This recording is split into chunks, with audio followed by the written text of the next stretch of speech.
Hey everybody, this is Rydo and we're back to another live stream of Shadowverse. Today is Monday, December 14th, and I got particularly lucky today in the fact that I fell asleep earlier, and apparently while I was asleep, the entire internet of Google at least went down, so YouTube was down and everything else was down, so no big no big loss there. So instead of having one of those occasional really frustrating points where the internet would have gone down and I would have very easily thought it was something wrong locally on my side.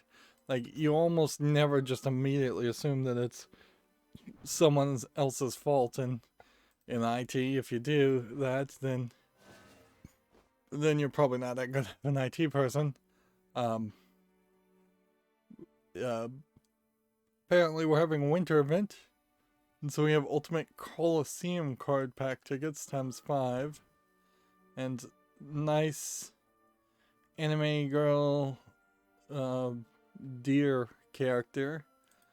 Are we gonna get any kind of solo story or anything around that character? Or is it just that's the avatar for the Winter Cup and that's that? Let's see what we even have. Do we have anything special? 1-1 match with Bloodcraft. Uh, Evolve is an easy one to get. 4 Bloodcraft, Portalcraft. The right move is to do this, frankly. Even though I'm not getting these daily quests done, it still makes a lot of sense to run these up to higher numbers and get done every Monday, Wednesday, and Friday, whatever we can get done. Let's see. Let's go ahead. Let's see if there's anything new here. Nope. Still seems to be pretty much the same old, same old. As far as we're getting about 200 gold, somewhere around there, every couple days, and just barely enough to open a pack and make some slight progress towards having some extra gold for the next expansion. And in this game, unlike any other card game, you really are in a position where you are better off simply having a lot more gold and opening like 200, 400 packs on day one, as crazy as it might seem. So they gave us 6 packs for these cards that, unless these are really special cards, and even if these are really special cards, they may be leaving rotation fairly quickly.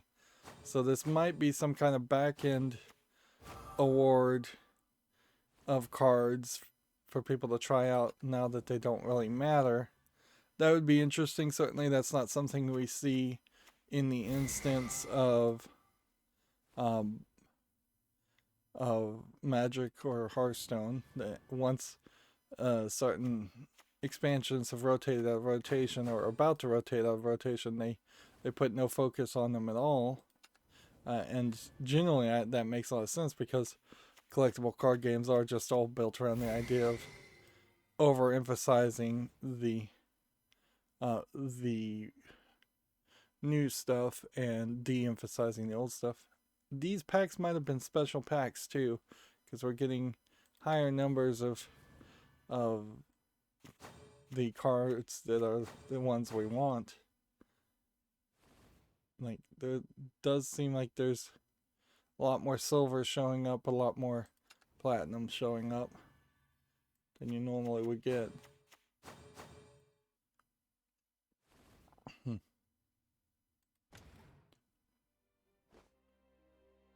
And so we even got a item there. Yeah, I wouldn't be surprised if Verdant Conflict here, which apparently I had a pack of that too and I'd forgotten about. I probably need to go and look at every expansion and just see if I've gotten some kind of free pack at some point. Yeah, I wouldn't be surprised if Verdant Conflict and Ultimate Coliseum both leave at the same time. So there's nothing here. And I think they're fairly consistent about not giving us packs for any of these.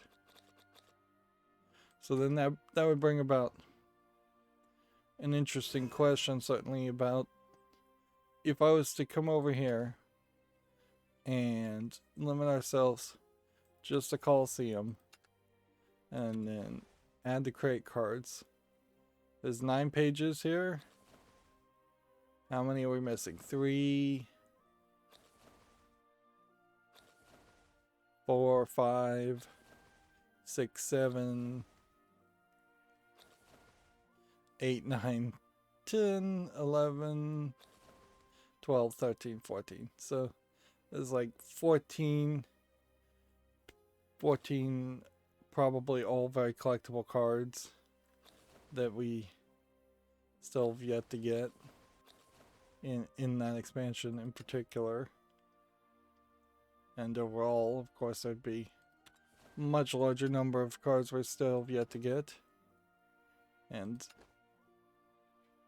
we do have enough vials, so if I had enough free time, I could certainly waste it going around and trying to get more cards. But there is inherently this catch-22 scenario where what's the point of me even spending time to get cards if I'm not even going to bother to build decks because I just don't have time for it. We have Mahmood on chat saying, Rydo, how are you? Oh, I'm doing alright, I suppose, at the moment. I think all people, and I'm no different at the moment, are on the verge of not doing alright and living on the edge a lot more than I think normally people would realize they are living on the edge or normally would live on the edge. But, I mean, there's really nothing yet to complain about and nothing yet to really celebrate. Oh, there's a little bit of celebration, certainly. Like, I'm always kind of looking on the negative side, so yeah. YouTube's still being YouTube, and everybody kind of hates it still. There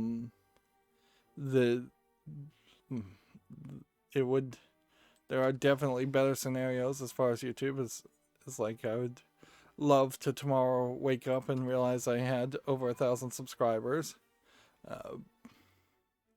But that's about it.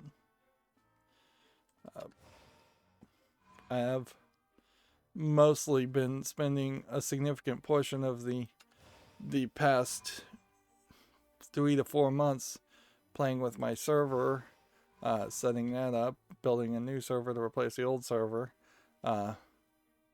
And I've been doing more recently in the last month and a half, I've been doing a lot of Lego builds. So I'm kind of having fun with that.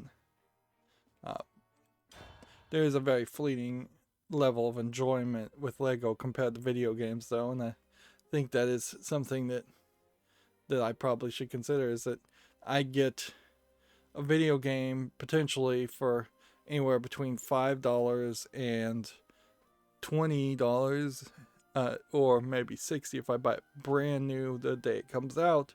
And I get like 60 hours of entertainment from those type of games.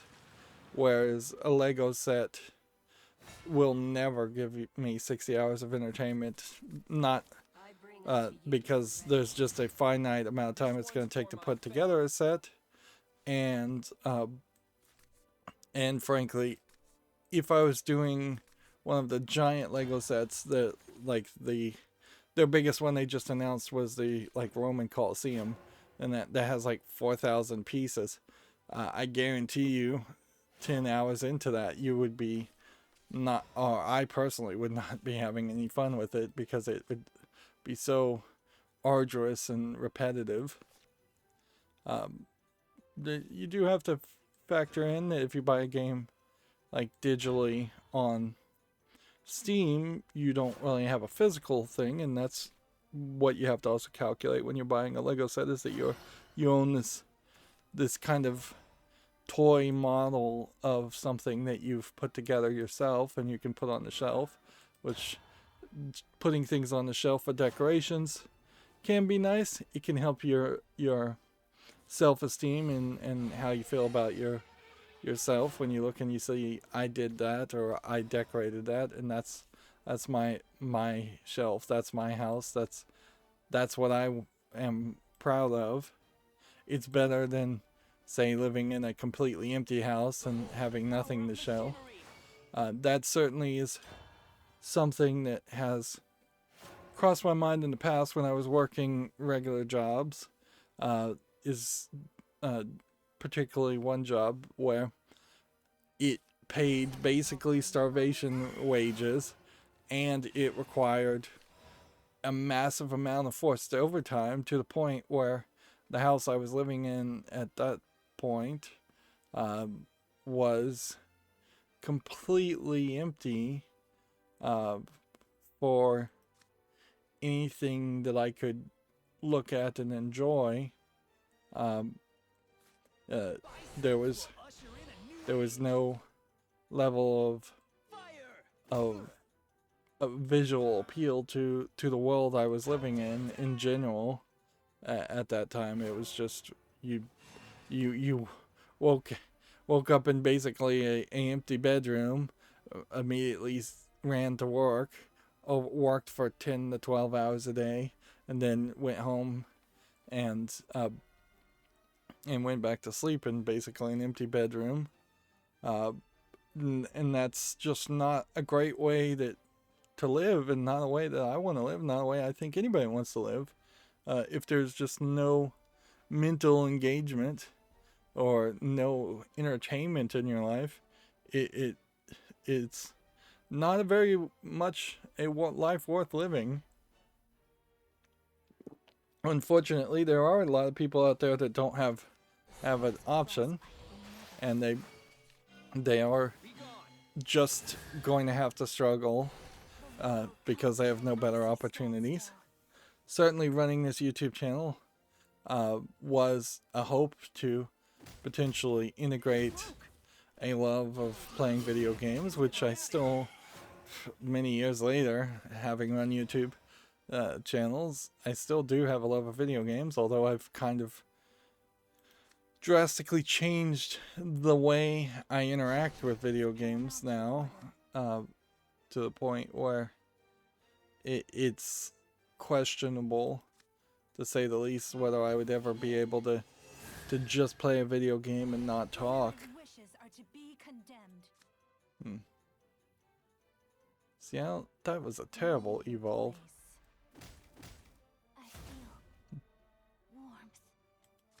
You know, I just made a horrible evolve move there. I suppose it's worth to say physically I've deteriorated quite a bit over the years. I've developed back problems, hip problems, just inability in general to sit in the chair without having to run to the bathroom for in a lot of times. I'm currently recording a visual novel game that is best done in 3-hour chunks, and at least 2 or 3 times I've already just paused the video and decided to take a bathroom break in the middle of it. You might say I'm a genius.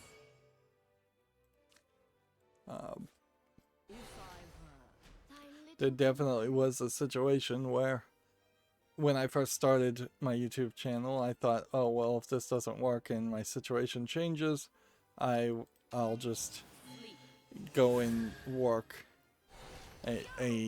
ideally an IT job, since that's my closest thing I have to a work passion, and that has completely gone out the window at this point, where I can't particularly stand for very long, not any reasonable amount. Uh, there's basically no level of accommodation that I think anybody could do for me to reasonably work with him. Like, the only reason I can even work on my server is because I have it just set up to remote connect via my cell phone, so I can lie in bed for like several hours and connect to the server and type that way. But that's not how IT works. They often force IT people to be the people also in charge of moving the computers, and generally just almost any job is built around a concept of people showing up and just being present, even if nothing's really going on or nothing needs to really happen in person. Maybe the current pandemic would change that a little bit, but I don't think it would really change it a lot.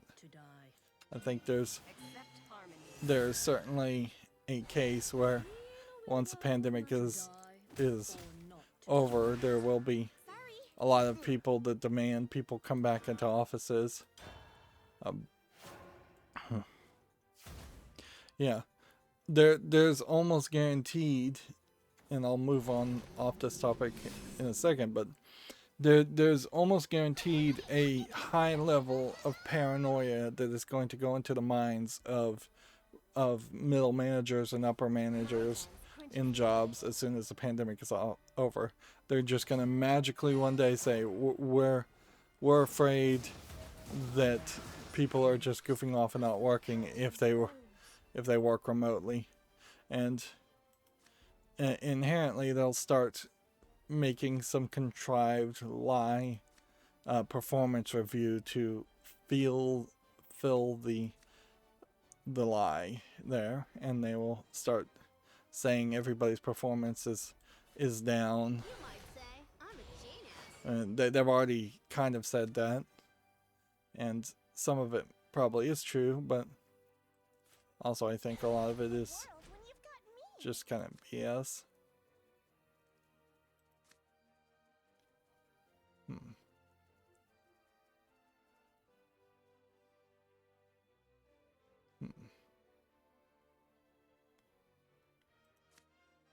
See. This garden blossoms for eternity. See. Guess we end the turn there. We're gonna lose regardless. Okay, so that's that. So for the accountability section, yeah, I worked on my server a little bit, which means I took a little bit of a break finishing the non-game visual novel Virtue's Last Reward. I have 1 or 2 more episodes left on to record on that, and then I'll be done. And I am suspicious, to say the least, as far as what the level of quality of the story and the ending really will be, because I think there's kind of a high chance it's gonna flop single very much, just flop, and that would be, I guess, that. And then at that point I would, I think, need to schedule a lot of stuff. I have a ton of videos that need to be scheduled, certainly, and I have a bunch of videos that need to be uploaded. Recording a visual novel that's super long and thus requires the 3+ hours of per episode concept takes a lot of space, and that space needs to be cleared up off my hard drive. Specifically on my server, I'm working on trying to get the Calibre ebook web project to run, and see if I have to install the Calibre application on top of that, or if I can just have almost every application on the server literally just have a a web GUI, a web graphical user interface, without there being a local application that I'd have to actually go to the server or remote into it through virtual networking, VNC, to actually see the local app. Getting rid of local apps on the server does have certainly an appeal. There is a project called RetroArch Web, or the RetroArch Web Player, and I tried to install that. I'm trying to get. I tried to set up the antivirus for like access scanning and prevention. That way, every time you launch a program, it scans it for a virus. The Clam AV Linux antivirus is kind of slow. It's really slow if you tell it to just scan a file. If you use the server daemon to scan a file, it's a little bit faster, but it's still fairly slow if you turn on access protection. And in a weird way, I probably had it misconfigured because I think I was scanning a virus with the access protection and then having the scanner then scan the virus a second time, just doubling the work. So I decided to turn that off. It's not as big of a deal as it might seem. In Windows, you kind of have to have that Windows default access protection turned on. You can certainly turn it off, but if you did, you are opening yourself up to almost certainly being infected within less than a week.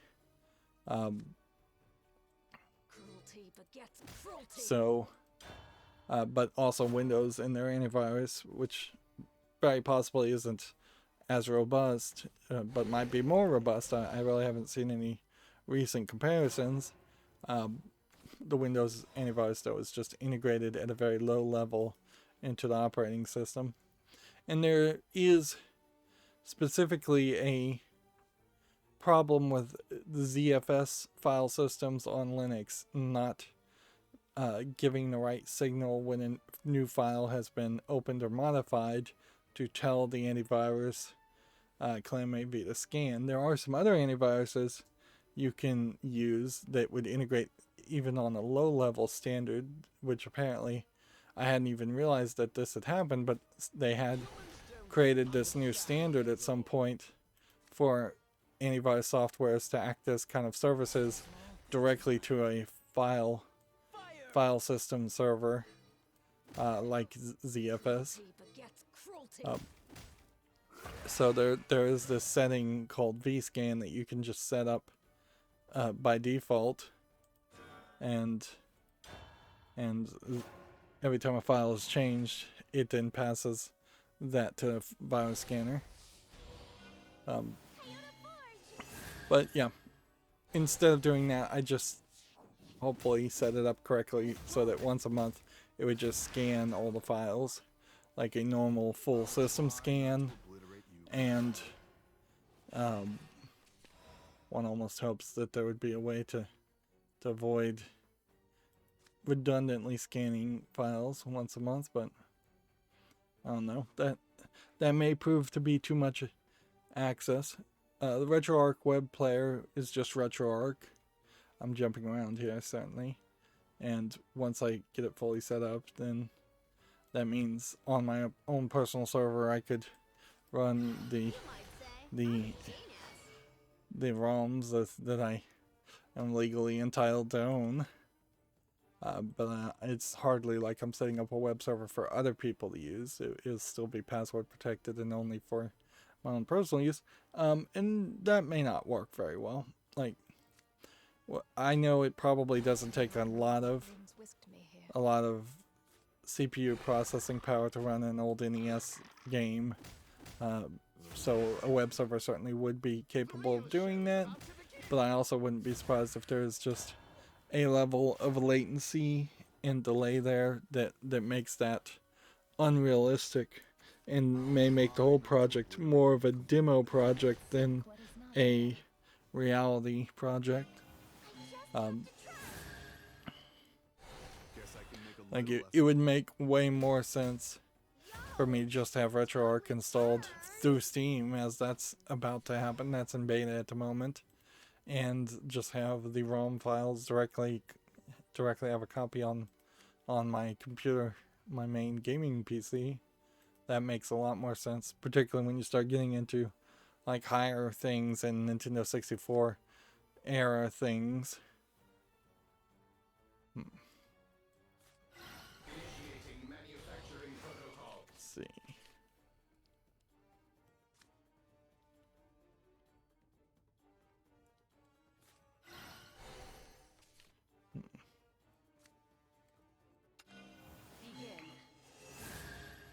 This is seemingly working fairly well. A fitting end. Cruelty begets cruelty.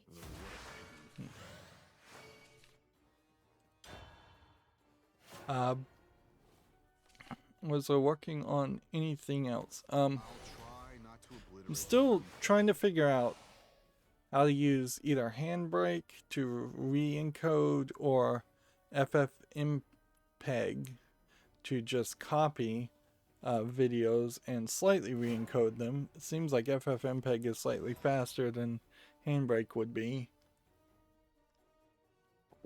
Videos to the very, very specific format that the Dish Hopper media streaming wants to stream to. And honestly, at the end of the day, there's a level of, if I just stopped using the Dish Hopper and bought maybe one or two more Roku TVs, which I'm up to 2 now, and so it really wouldn't be that crazy to get a couple more over the course of the next few years. That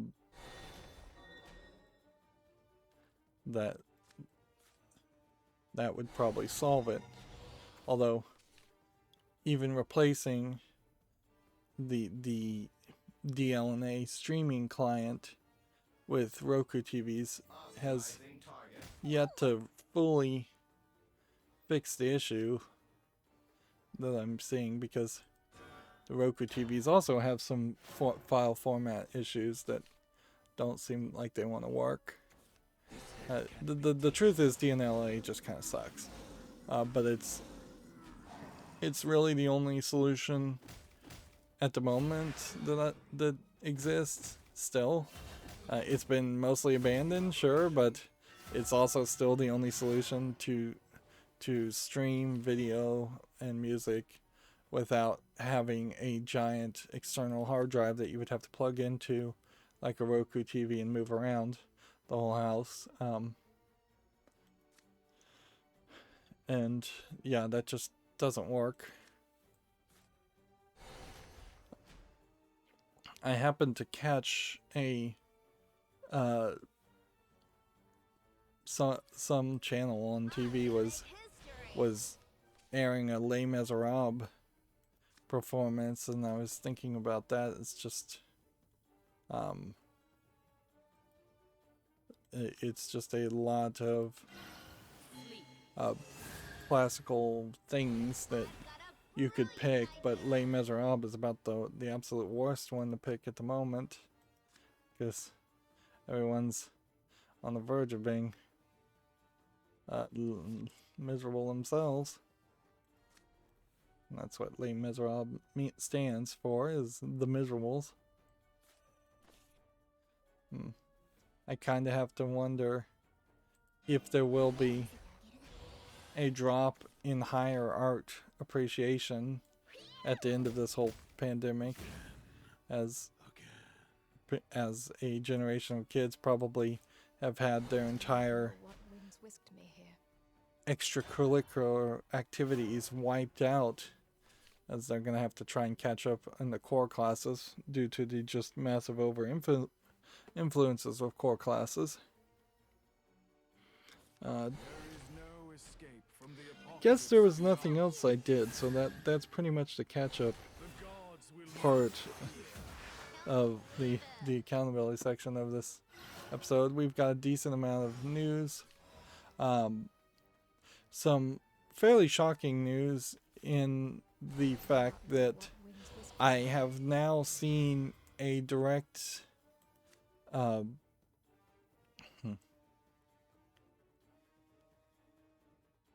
I've seen direct adult games on the main page on the top browser of Steam. So Steam's new experiment of having an adult section when it started adding more categories seems to have potentially changed an attitude there. Let's go ahead and hit this.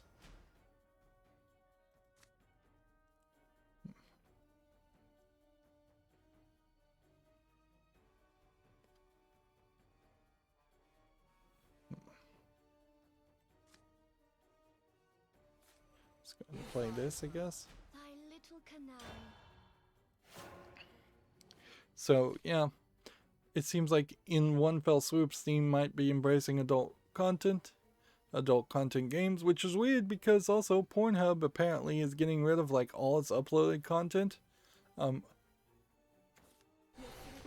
Well, this isn't video game related per se, although there are some video game characters that show up in Pornhub videos. There was a story of a lot of accusations and what seemed like almost certainly truth that Pornhub was failing to do its due diligence as far as ensuring that there wasn't illegal content in the form of like child porn on Pornhub. And now that those accusations seem to finally come to the surface, it does seem like that they have had to react in an extreme manner, which almost implies that the parent company of Pornhub that owns tons and tons of other adult content sites will either shift focus to one of those other sites, or it'll drastically change. See, and that was always weird. That was weird once that even came out as a possibility, that they were not doing enough to ensure that. There was also stories of, like, particularly in India, people like putting up actual videos of actual violent rapes on Pornhub, and then Pornhub kind of fighting people when they demand or ask them to take down those videos. So that they lost their PR battle that they had been working very hard for, and that's certainly something that you don't want to have to deal with, and that's just bad business. Certainly, if you are going to spend lots of money, time, and effort to build up a reputation of some sort, you don't want to lose it. Which brings us to a video game point. CD Projekt Red now has come out and apologized for the low quality of at least the console versions of Cyberpunk 2077, and they have offered refunds on the console versions. Nothing seems to be said around the PC version so far, but I guess they also assume that if you got this PC version, you would be getting it from Good Old Games, which I assume, since CD Projekt Red owns Good Old Games, they were just gonna secretly plan to be fairly nice on that too.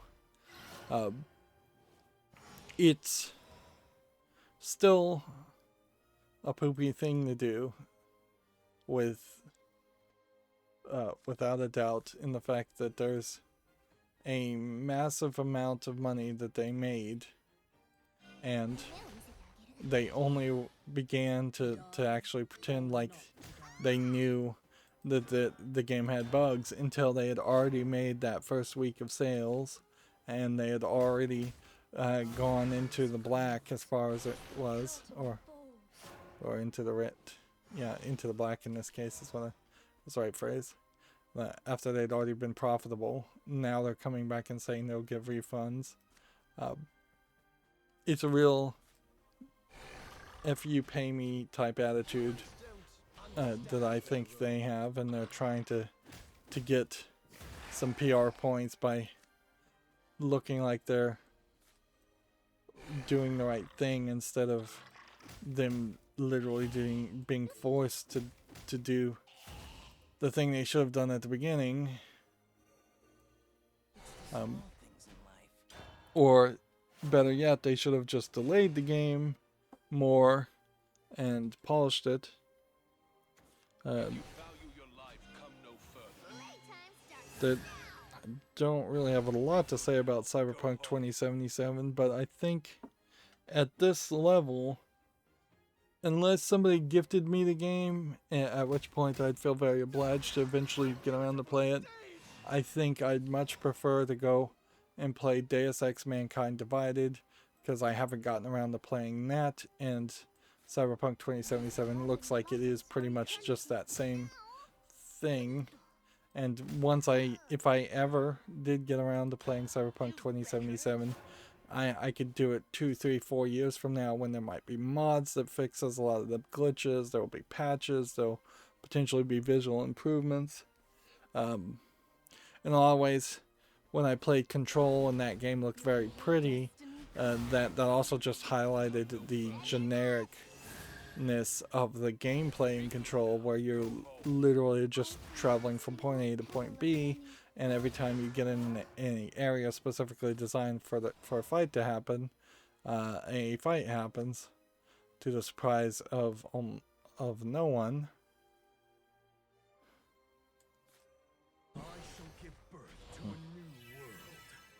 That was probably the absolute worst thing to do.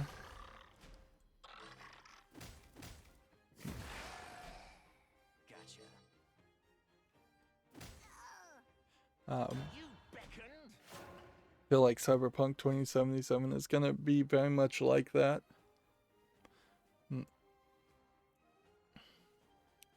Was there something else? Yeah.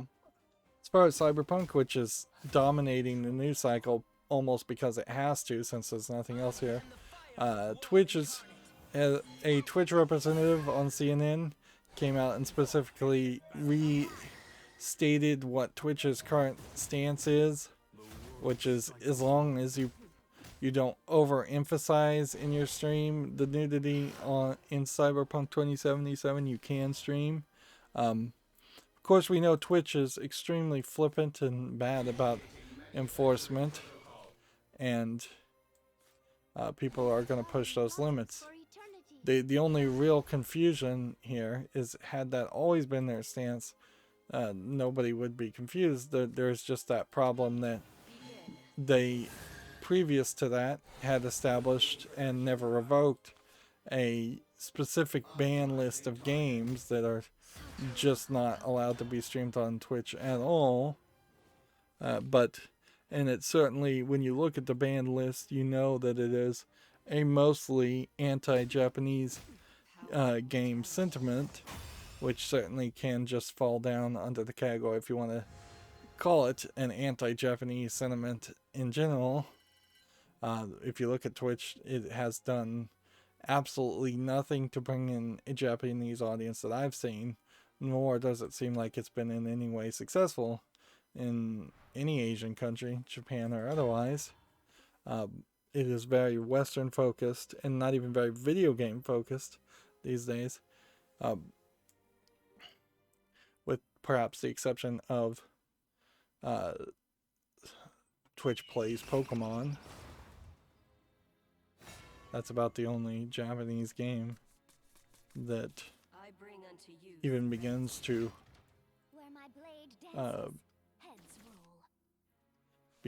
have any impact on Twitch. So yeah, I'm seeing a lot of hype for Back 4 Blood, and I've definitely seen some people question, why is it called Back 4 Blood instead of Left 4 Dead 3 or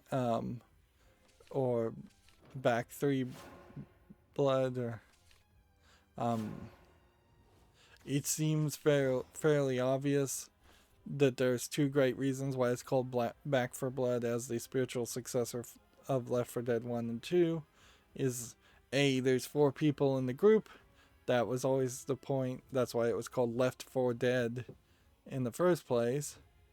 And B, it gives a level of generous, perhaps even undeserved spacing for Valve. If you would assume that the people who made Left 4 Dead still are on somewhat happy terms with Valve and don't want to just outwardly and blatantly screw them over, calling it a number 3 game and closing the door for Valve to ever make a Left 4 Dead 3 if they wanted to is really rude, for lack of a better term. And you kind of have no reason why you'd want to do that. Like, if Valve decided they could make a Left 4 Dead 3, that inherently means they're no longer afraid of using the number 3 in any game, which almost inherently means that they are either really close to releasing a Half-Life 3 of some sort, and frankly they should just put something out and call it Half-Life 3. Wouldn't be surprised if they simply released the same story as Half-Life Alyx in a 2D format and just called that Half-Life 3. That would be fairly fine with me. Or if they released a very small Half-Life 3 game, and in that small Half-Life 3 game they included Alyx as part of the selling price, so you get what should have been like a $30 game that only people with VR could use, given to you for free when you buy a new $60 game that should have also been $30. But yeah, it's really not that surprising. It will get, I suppose, slightly more confused as an issue if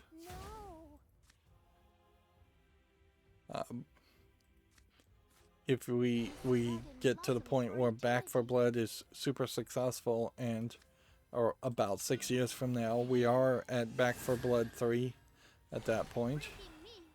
But I'd almost make the argument that no game should be a trilogy and no game should try and have 3 games. I think if we take a moment and start to think about it historically, there's always this fail in quality where you took, instead of 4 years perhaps in parallel, so you're releasing a new game every year, if instead of doing that to have an annualized series, or try to have an annualized series and then realize you can't have an annualized series and end up finishing your rushing to finish your story on the 3rd one, or even if you plan to have a trilogy from day one and it still seems like there's always a B team, there's always somebody who's just not as good of a programmer working on the 2nd game in a series. Look at BioShock, for example. If the quality of BioShock 2 and BioShock Infinite had been merged together, and it had just taken the same amount of time for BioShock 1, BioShock Infinite to come out as it did, I think I would have been a little bit happier. And there are just so many games nowadays that come out, people getting hyped and wanting a new game every year. I don't think that is the concept. I don't even think that's the concept for movies anymore. I don't think we're going to have big trilogy series. We're either going to have things like Star Wars that are going to just go on forever, or Marvel, or we're going to be left to our own devices. Thy little canary. Alright. This is stupid to do, but I'll do it anyways.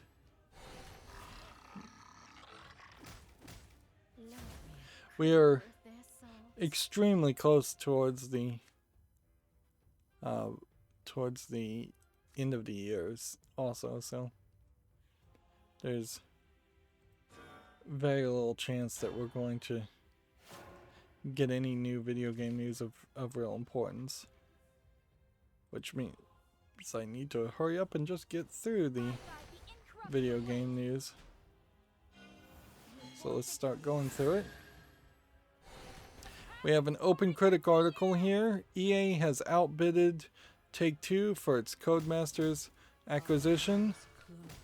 In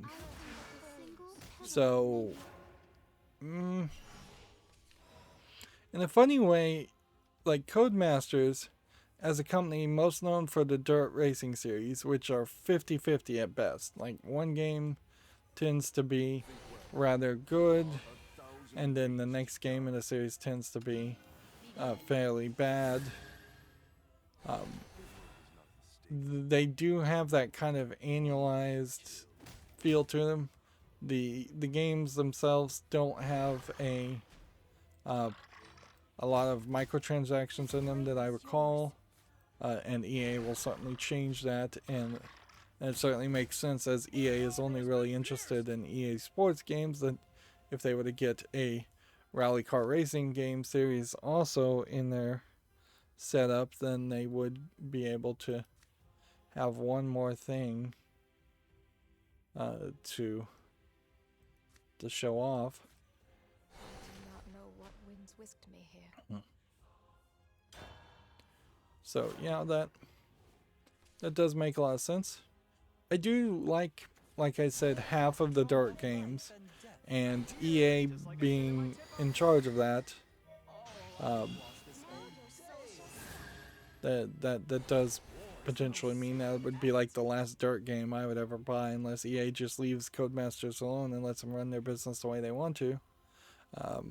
It's also worth mentioning that Codemasters is pretty shady, so them being bought out by EA, who's very shady, almost as a marriage made in heaven, in the fact that dirt games are often taken down and the music licenses are often not an excuse for why things are taken down. Also, there's they don't handle their music license, I think, particularly well, because do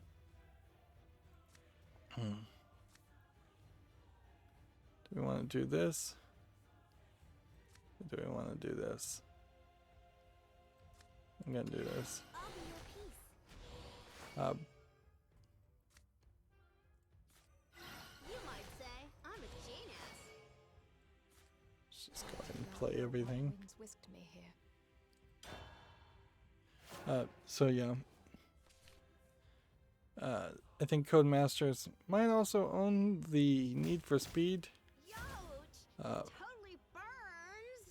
No, EA owns Need for Speed, and that was done with the Ghost Games and Criterion Games working on that. So Need for Speed is a slightly different game than Dirt Games, but it wouldn't surprise me if there's some mergers and layoffs of redundancies.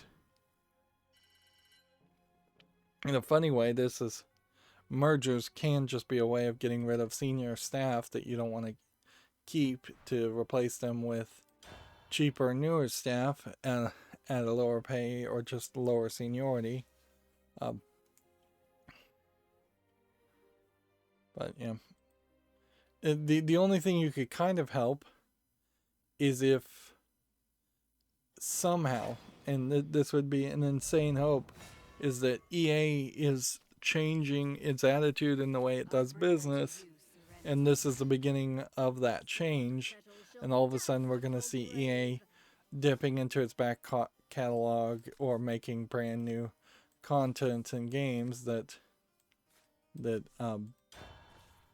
highlight the commitment to actually being consumer friendly, and I have a hard time believing that. Even if it was like a split thing where the entirety of EA is not included in that decision. So EA Sports still stays as the same old EA Sports as always, but EA in general otherwise starts becoming a different company. That seems unrealistic though. I've never seen a scenario where a company has gotten better. I've only seen scenarios where they stay the same or get worse. Well, there's probably been a couple exceptions to that, but there definitely have been some food companies and fast food restaurants that have gotten better because they were on the verge of going out of business. I don't think EA or video game companies are in that same category though. Moving on, Techraptor has an article here. Xbox wants your help to make a Space Jam game. I don't know why they would need our help. Let's see. Ahead of the release of a 2020 sequel, Space Jam: A New Legacy. And I guess at a certain point, if this was the plan that they were going to make a animated Space Jam movie every few years to highlight new professionals, then they should have probably been doing that all the time. But there aren't that many major celebrity sports players. I could also see that the Space Jam movie getting greenlit very fast because of just the football kneeling controversy turning off a lot of football fans, which I don't know particularly where that settled or didn't. I guess the pandemic has still left that in the air. And baseball certainly isn't getting more popular by any means. So I would be very interested to see who the actors even would be in Space Jam, because the truth of it was just Michael Jordan, and I think Michael Jordan, from best as I can guess, Michael Jordan got caught gambling and potentially gambling on his own game, so they seemingly asked him to retire from basketball. I think it was Michael Jordan that I'm talking about here, for a while, and he was playing baseball, and then he made this movie, and then the movie was almost like a direct announcement he was going back to basketball, which he eventually did. And Michael Jordan, I don't think is reasonably going to be the same person or same character. And then the other characters were all actors, comedians. If anything, I wouldn't be surprised if the Space Jam movie is just counter-programming to the Tom and Jerry movie, but then the Tom and Jerry movie might be counter-programming to it. So, yeah. Space Jam featured Michael Jordan and a classic cast of Warner Brothers cartoon stars, which in all fairness, Warner Brothers cartoon characters like Bugs Bunny, not super popular, I think, these days. Also, Warner Brothers just got acquired by AT&T, so that throws a whole secondary wrench into the mix as to why something like this would be happening. An end to this. This garden blossoms for eternity. So they're apparently doing a contest. Fear and despair are no match for me. I'm here, just like I said in my tip-off note. Pierce the darkness. What is the contest? There's a submit your ideas contest they want. You make a game pitch selecting one of 16 pre-created images and writing up a short explanation on what you think the game should be. interesting. Yeah, I'm watching this trailer and I feel like it's gonna be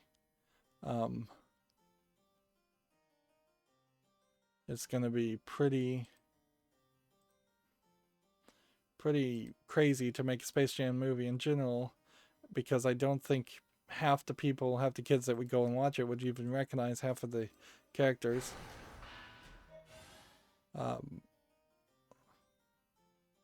Or they might very well recognize it, but they very well may not really relate to it in any way. You're not strong enough. Let's see. Can we do anything?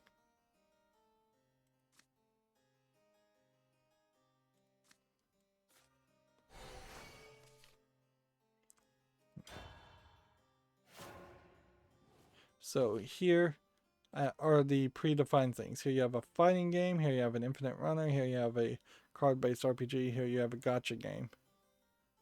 And apparently this is the main character actor. If I jump back to this point, if some of these characters you'd recognize, but that guy, her, those are some B tier characters. Also, it's not like Lola Bunny, who was introduced for Space Jam 1. Where is she?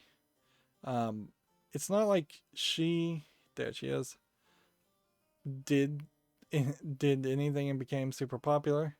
Also, you have like 2 females on the team, and you're almost immediately gonna get attacked as to why isn't it 50% female characters, and you're gonna have to potentially address that fact that, yeah, most of the main characters in Looney Tune cartoons were male, and either they were approaching assaulters in the form of like Pepe Le Pew, or they were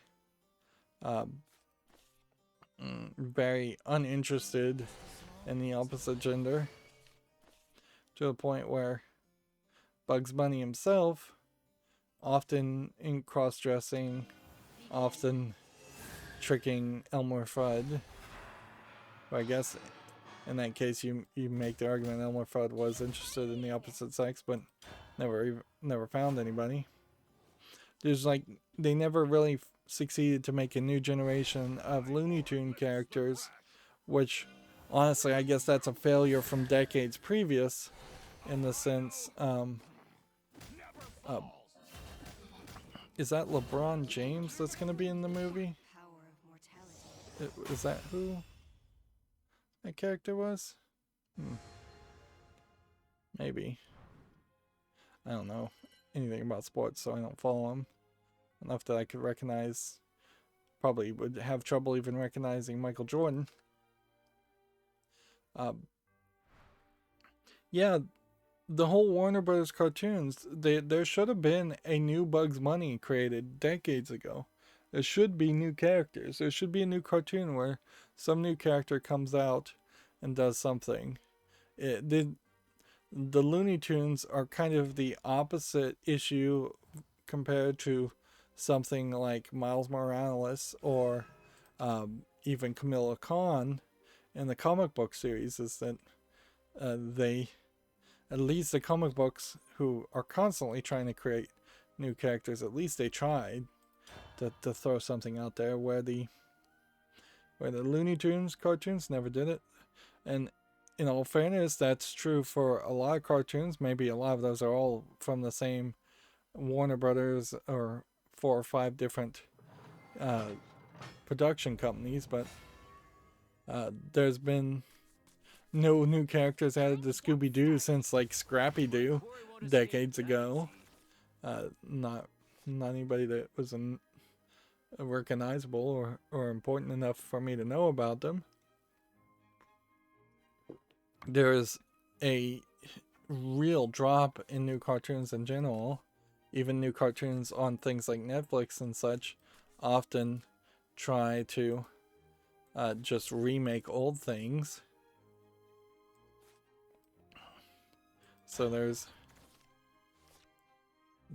definitely a lack of new creativity. Even the Disney movies and such are mostly doing remakes and not making new characters. And even when they do a new show or new movie, they don't succeed in creating a character like Mickey that potentially could have been in cartoons or an icon. Like the dog from Up is a cute dog and all. Did he manage to go anywhere or get his own TV show or anything that lasted? No. Like, I wouldn't be surprised if there was some effort to that. And then what is on, like, the Disney Channel for little kids are completely different shows. And so much of it is just trying to pull from cheap sources, often trying to feel like or directly steal from the anime style, which if they were going to fully embrace the anime style and there were just more kids anime style TV shows, cartoons, and movies out there, that'd be fine, but they're not really trying to do that either. Anyways, this contest, if you submitted your ideas for them to steal, which honestly it seems like they're going to make a very low effort game if they don't have an idea, so they're not going to make a good game, would be signed and authenticated LeBron James memorabilia, Space Jam New Legacy merch, Nike VIP packs, Xbox Series S, not even Series X, wow, that is so cheap, private friends and family screening of the movie, and a virtual Microsoft coding workshop for their community. This is a terrible promotion. I don't know why they would bother. I have just no clue as to why they would have even bothered to make a promotion like that. There's ways to fix this.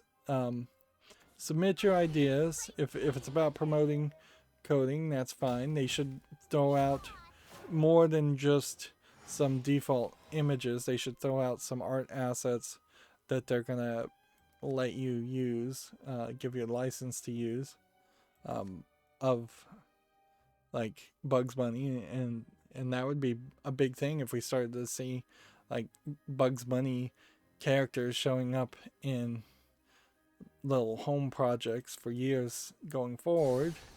They probably didn't want that to do. You can easily simply give an Xbox Series X instead. You could easily have at least a Zoom call with LeBron James or Bugs Bunny, one or the other. This really does feel like it's a project targeted towards young, dare I say, probably African American kids to promote coding amongst their community. But the private screening, one assumes that's going to take place in a movie theater, but that's not even being listed here. Virtual coding workshops, you could easily fix this by saying we're going to give you a laptop or a brand new computer, and it's going to be loaded with Microsoft programming software. Inherently, Microsoft does want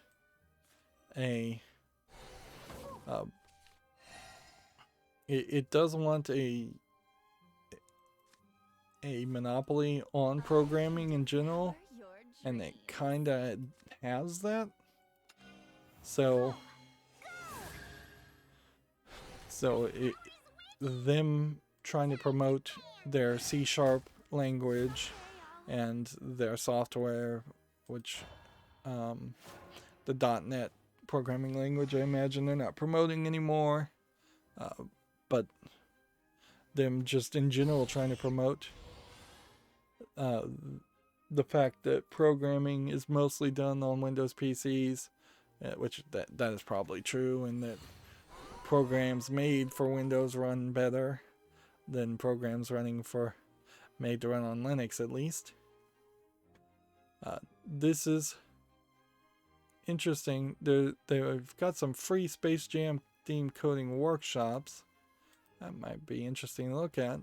But then this is for ages 14 and up, so you've got a weird target audience issue too, where you're trying to get 14-year-olders who these days are probably more interested at trying to find porn online than they are programming or pitching an idea, or if they are interested in programming, probably are decently experienced in programming, so making a game pitch is this weird middle ground. Making a game pitch is a good skill to have, certainly, but it's something only the upper management and directors of a game company would really need to have or deal with.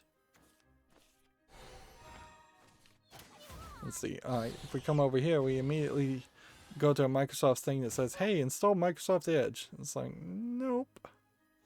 I'll say no thanks to that. So, Space Jam and New Legacy Coding Workshops. There. I lost. I wouldn't be surprised if a lot of these are Scratch. It seems like these are time related and you have to register to them. That seems really crazy.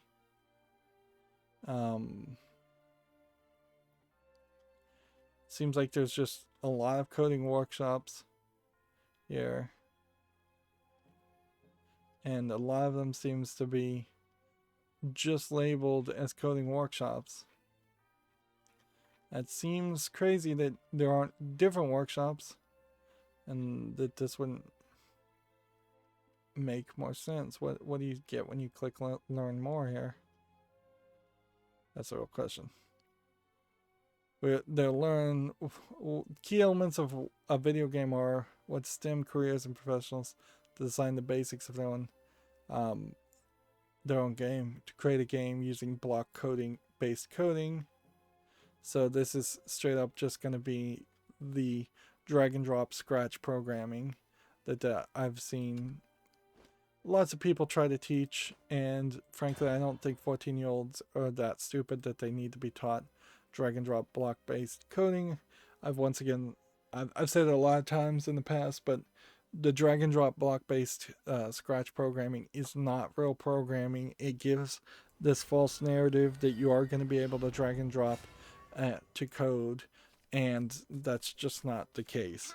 Even if you are using like the Unreal Engine, it does have some kind of visual flow drag and drop elements. The core of it is still pulling up something that looks like a text editor and typing in text. That's the real programming. Now, if you're not going to be a programmer and you're some kind of animator that's working with a video game, drag and drop's fine. And that's a good system to not have to have an animator learn how to program also. But they need to quit calling that programming at that point, and they need to call it 3D animating.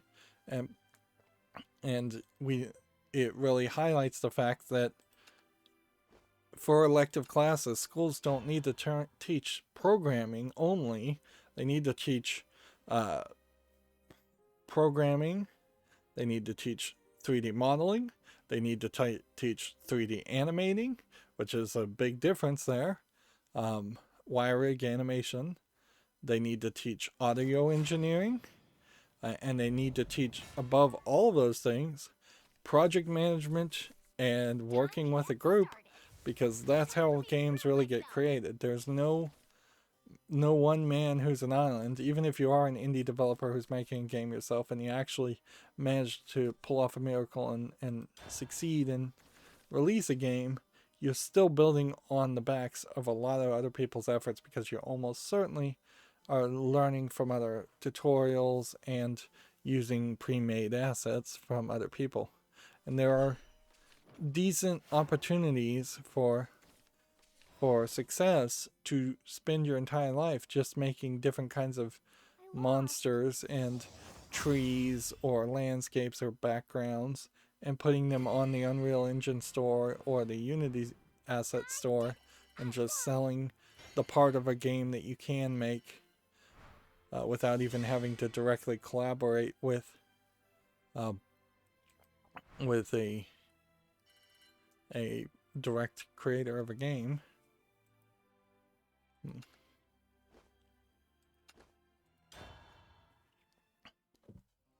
Moving on, because we're not moving very fast at all. This gets lighter when I highlight it. I don't know why. Ubisoft Plus Beta has hit Stadia today. No Pro subscription required. So more Ubisoft games on Stadia.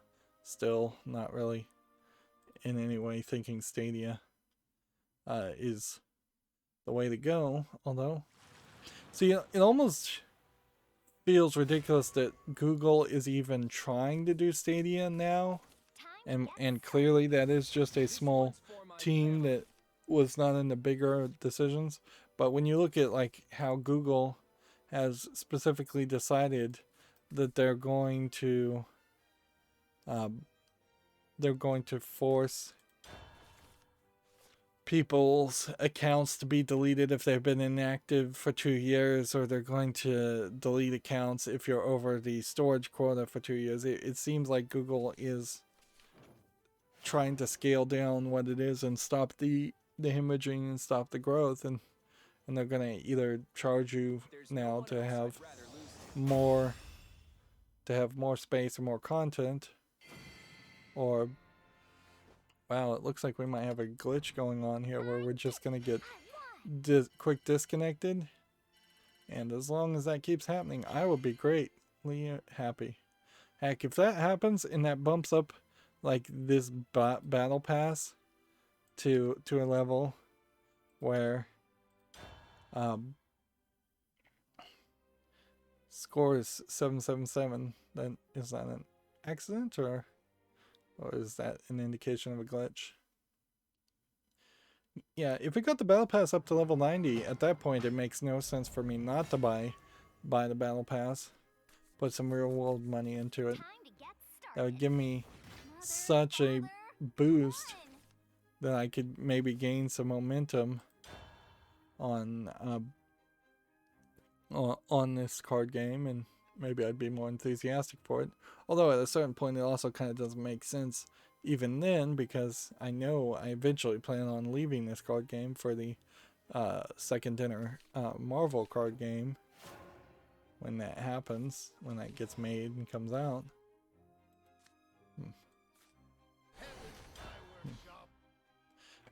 Gamma Sutra has a blog here. Browsing Steam, the biggest changes to Steam Discover in recent history.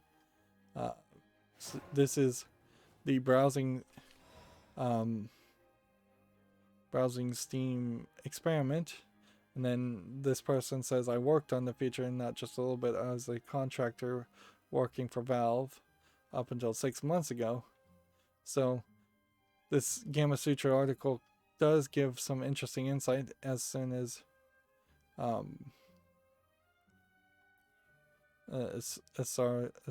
like how it would have been developed and why they would promote it. Although at a certain point also, why are you a contractor and not a full-time employee working on these experiments? That highlights the issue with Valve, where it feels like contractors are the only people that actually ever accomplish anything at Valve, and the actual Valve employees seem to be allowed to sit around and play Dota all day. So here's like the browse as I think it originally was, and here's the new and noteworthy section now as its own breakout, and here is the browse as it now is. And they take a very specific point here to show an adult section, not on this version, but I guess if you opt into the adult section, you see it right about here alphabetically, which seems fair enough. It does seem like they kind of have broken them down into subcategories, which maybe that's still a little too crazy, but alright. You can definitely see visual novel, and lots of visual novels are adult sections. Let's see.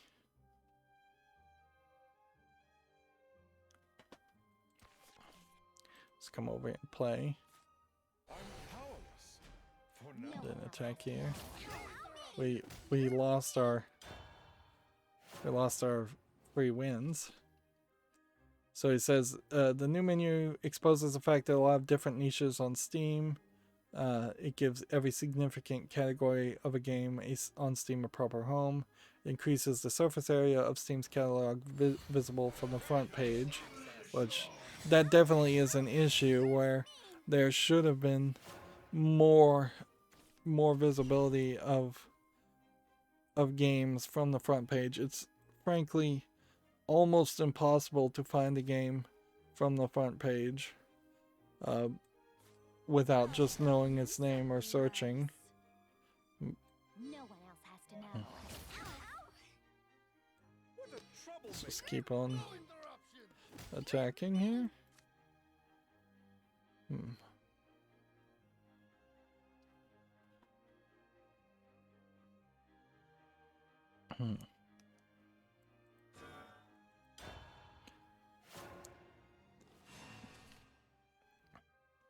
Let's see. It also invites players to discover, become fans, and bookmark entire new categories, which honestly I would feel like a lot of players on Steam and video game players right now do need to just take that break down and start looking at some other categories. I think we may be moving into a new kind of world very easily where people are going to just have more free time, whether they like it or not. Of course, if everybody is getting free time to then have to because they've lost their jobs, they may immediately then end up standing in bread lines all day.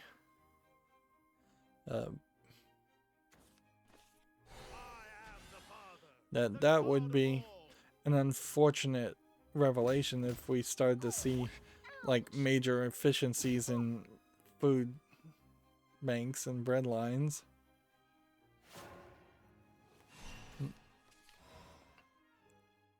Okay. What can we do to save ourselves?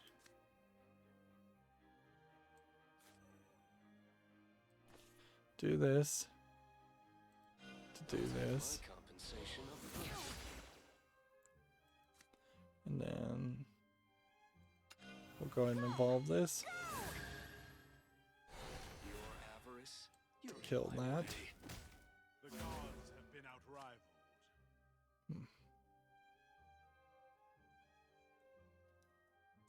Let me take the lead. Attack here, I guess.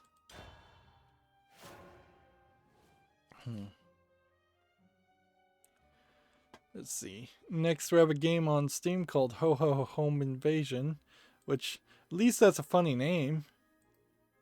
So, Santa Gear Solid, basically, you're sneaking around. Are you planting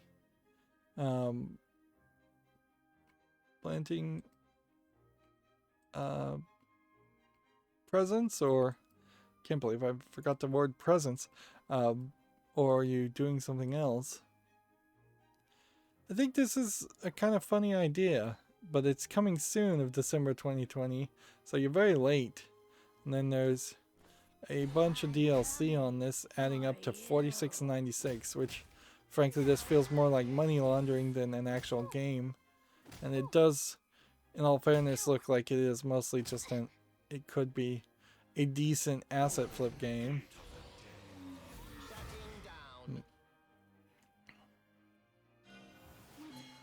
Right.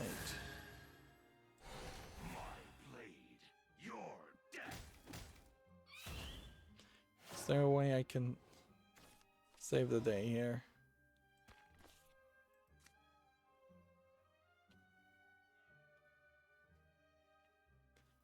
We could play that as something.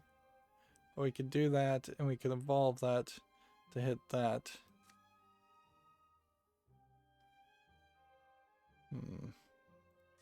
We could do this.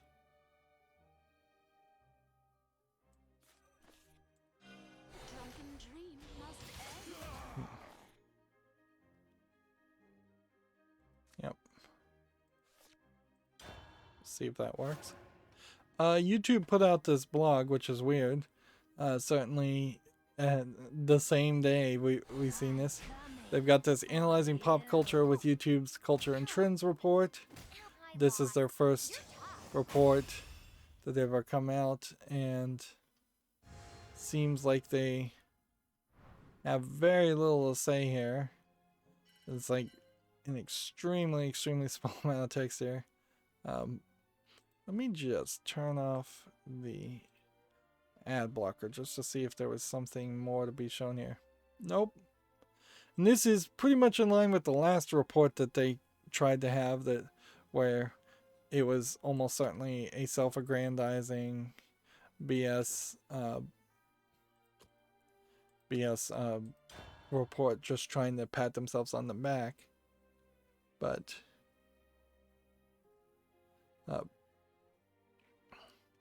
says basically 70% of people who used YouTube during 2020 to watch online replacements of live events, sure.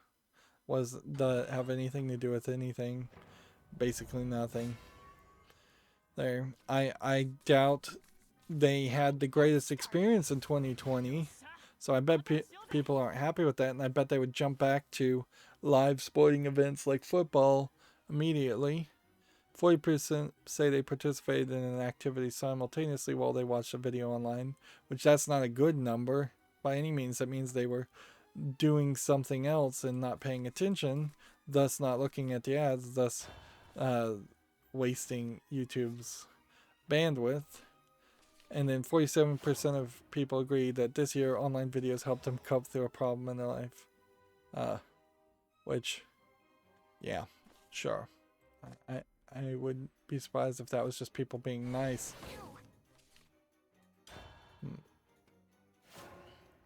How that has anything to do with culture and trends, I don't know.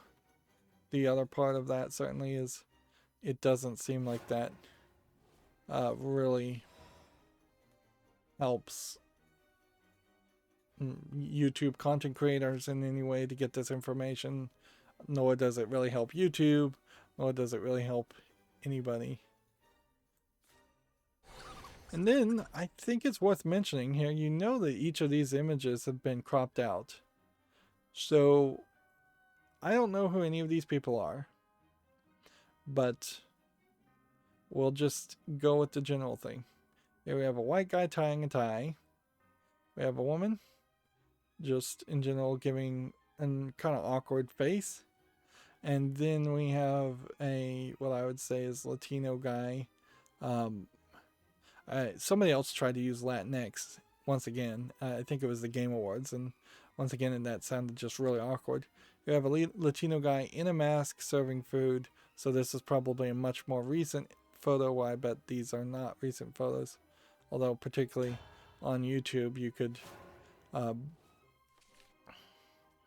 could easily not wear a mask if you're just talking to a camera and alone. But then, what's going on with this Asian lady?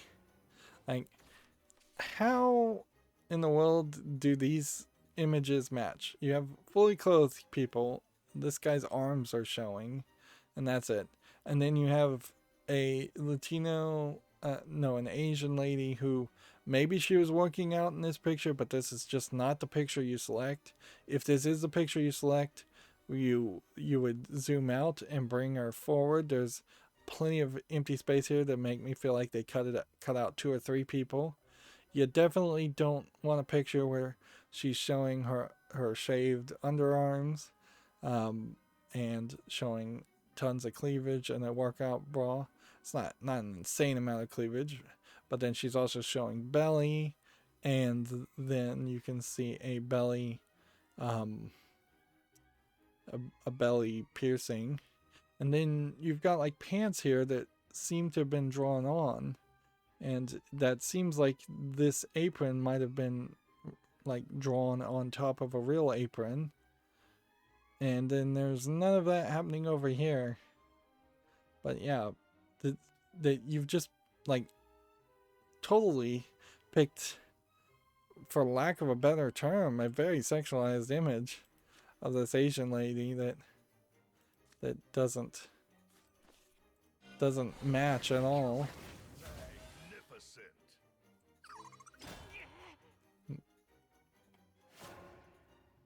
Even if she is a workout lady, that just does not match. And what does that really say about the culture or trends on YouTube?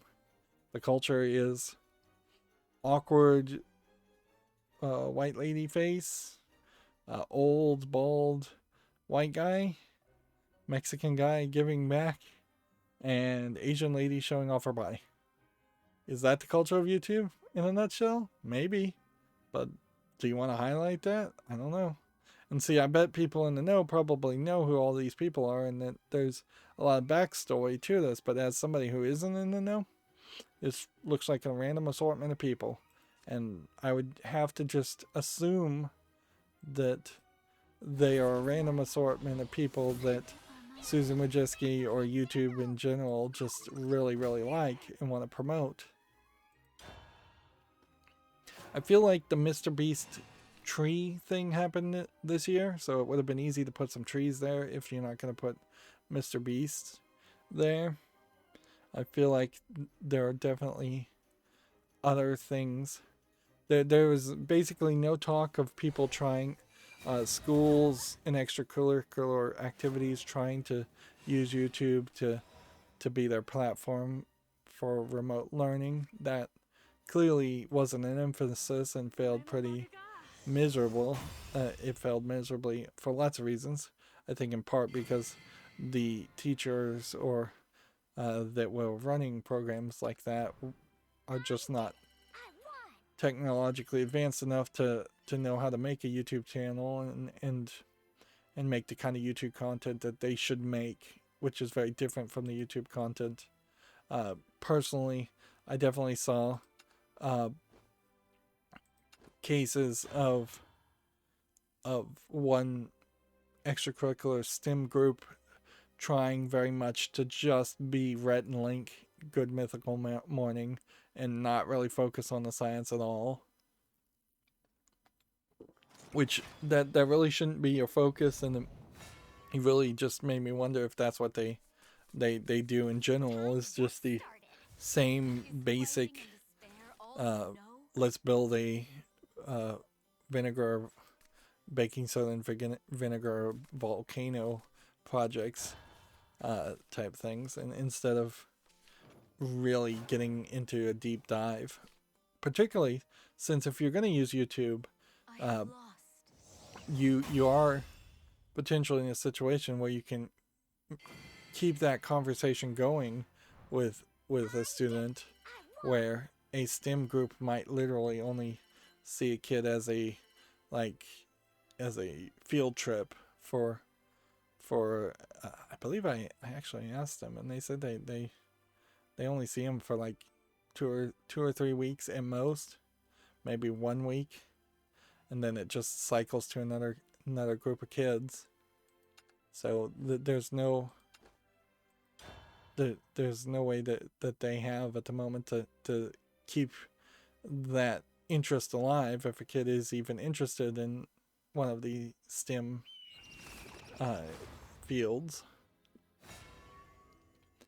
Moving on, we have a game on Steam called White Rabbit, which seems to be just a physics rotating the world game. Doesn't look particularly interesting. If anything, it looks very frustrating. There is an ability here you normally don't have, in which you can turn yourself into a block, which seems to kind of lock you into a specific position and block changes from happening. But Yeah, it seems even in the demo as you're watching them play, they are acting extremely frustratingly to get to where your goal is.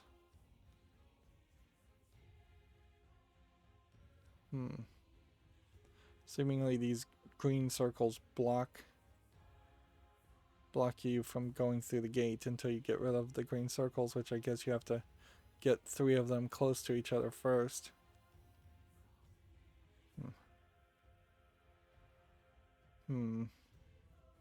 Yeah, this looks like a terrible game. It's $5.39, 10 achievements, bunch of languages. We need to hurry. And so, move on. Gamma Sutra has another article here. Valve upgrades the News Hub from experiment to full-fledged Steam feature, which I guess that means News Hub is here to stay, and this is just a new way of doing business. Although I would also not be surprised if we start to see a fairly large slowdown of new experiments, and the experiments aren't really drastically changing the Steam storefront to the way it should be changed. There's kind of an obvious thing that needs to happen to Steam, and it's failed to really happen in the fact that they need to slowly start moving away from the blue. And I don't think there is, even with uBlock Origin, a great way to cosmetically change Steam to look the way it should look in my mind. I could certainly take down a single web page that is served up in that instance and change it to look the way I wanted and make a mock-up, but that really wouldn't work in a live environment, particularly since you know that sites like Steam are constantly serving up custom generated web pages using PHP and CGI. It is called a CGI, but it's not computer generated graphics. It stands for something else. But PHP are Perl hosting pages, and that means every time you request a page, it is automatically generated. Which in the old days, before something like that would have existed, I imagine you would have had to use JavaScript and use the JavaScript to randomize the way a page looked, even though it was the exact same page. I have no idea what's going on, but I am loving it. I am loving the win streak here. We just jumped like 2 levels.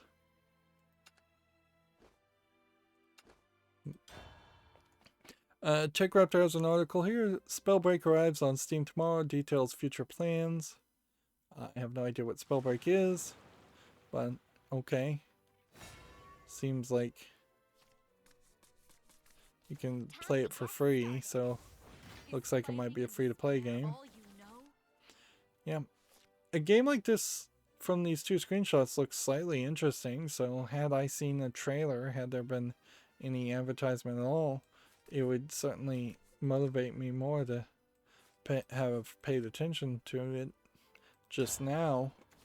But in a weird way, that is almost making an argument for something I hate, in the fact that so many games are constantly hyping themselves up and over promoting themselves and announcing announcements for announcements for announcements. Gamma Sutra has an article. Microsoft, Sony, and Nintendo have united to create a safer online spaces. I think this is pretty much, they've agreed in principle to work together. At a certain level, I wonder if this is just going to be shared code in conversations, or if it's going to be a blacklist where bad actors on that get banned on one service automatically also get banned on the other services, which I feel like at a certain point that's going to be easily abused by either the companies or by outside parties. Like if Nintendo really wanted to screw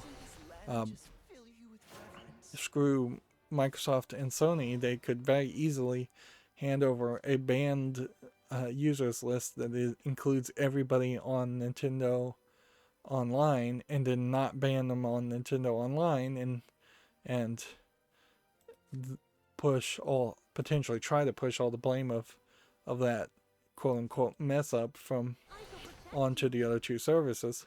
And it's not like Nintendo even has an online service that competes, so it would very easily be for them to be the fly in that ointment and the spoiler in the group. Let's see, we've aligned both with Nintendo on behalf of our community and Nintendo Switch players and PlayStations. We will accomplish more when we work towards the same goal. Partnership pledge will seek the group. Will see the group work with industry trade organizations, industry members, regulations, law enforcement, and experts to develop and advance safety incentives, while also conducting shared research for the benefit of the industry. This is really just a lot of promise for some new standard somewhere, and industry members I'm kind of fine with. Regulators and law enforcement I'm very non-fine with. In a lot of ways this feels like this is just the child porn argument being played out once again, where they're going to institute draconian totalitarian censorship and do it in the name of protecting the children.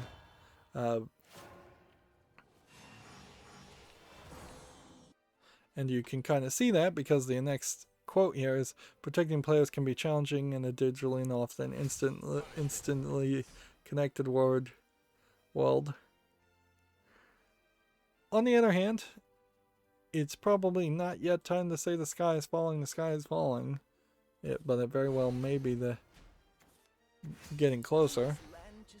Open Critic has an article here that says they knew it was wrong. CD Projekt Red deceived consumers anyway. And I suppose you would just put this as a opinion piece, which fair enough. Like, I can't blame people for being upset, particularly if they were super hyped about CD Projekt Red. I can't blame people for being upset about the level of quality that it is. Alright, let's go ahead and do that. And then do that. Do that. Is there anything for involving any of this? Nope.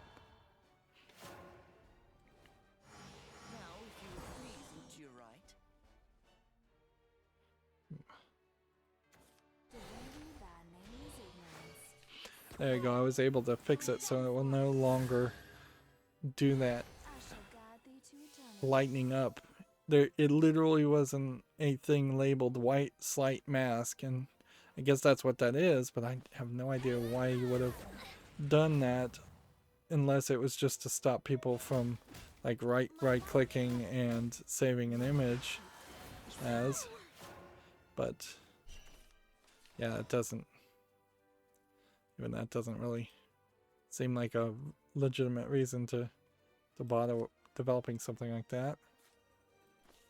There and there.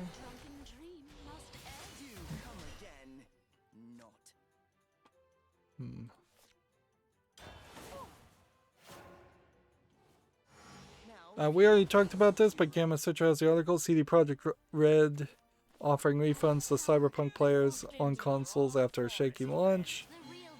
Yep. Seems like there's still no offer for PC. Hey, somebody finally beat me. which, yeah, I was asking too much, I suppose, to hope for just a infinite win streak and a quick jump to whatever max level would be on one character. Getting even one character up to max level, though, would be very, very helpful as far as just getting more progressed on this game.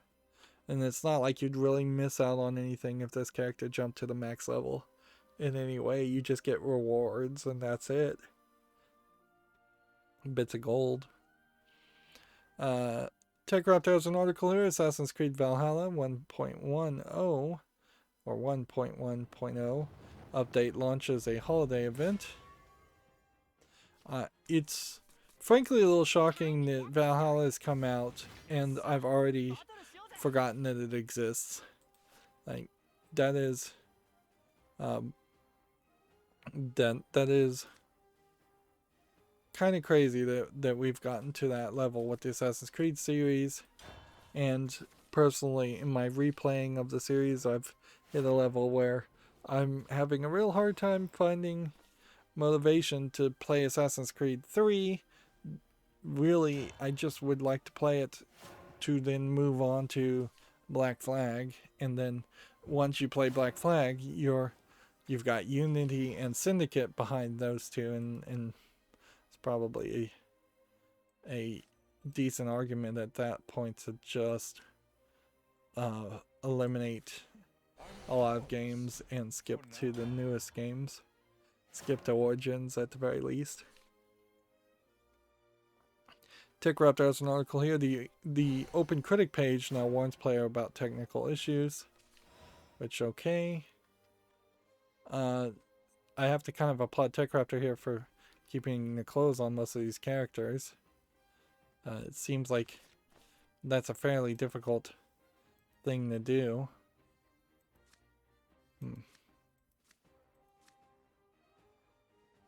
In CD Projekt Red.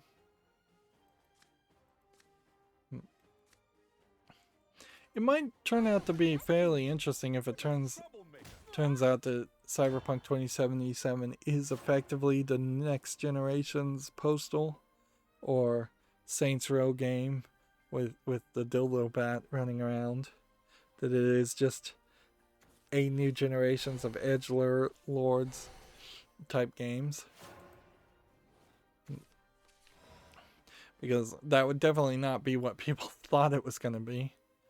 But something has to be that way, and Hatred wasn't popular enough or good enough to really take that title. And there's certainly a large enough group of people out there that large enough group of low effort games out there that some of that would probably count.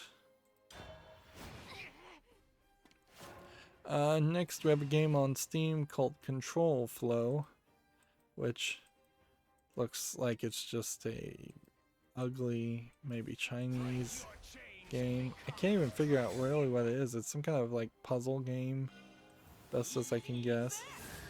It's $4.19. It's English only. Let's see.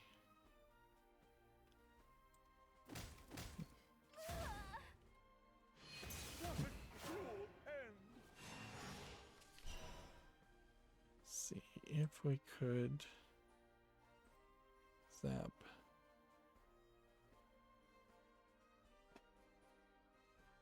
Could we zap background?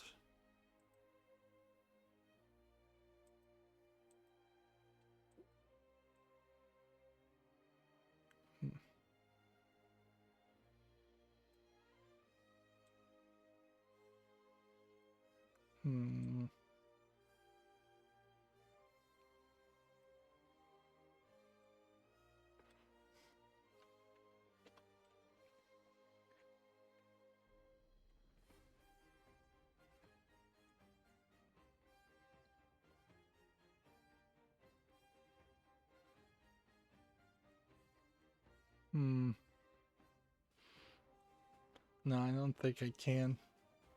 I don't think I can just easily figure out the background color here and get rid of that. that would be a challenge certainly for another day too. I shouldn't waste my time around that. Let's go ahead and do this. Devour your dreams. Go! Hmm. Go! You won't wait now. Close your eyes. What a shame. There we go. But I think it is worth mentioning here on Steam's main page. Yeah, you have this game, Shelter, which is a straight-up adult game, and if you click on it, you will get actual pornography uncensored, which I still feel like the storefront shouldn't do that. And you only get this, I assume, if you have adult content allowed. But this is top bar. We chose to promote this game. This game being a Delta IK, or being a dick, as I put it, has been on the storefront too. But a very, very more implied adult game than Shelter.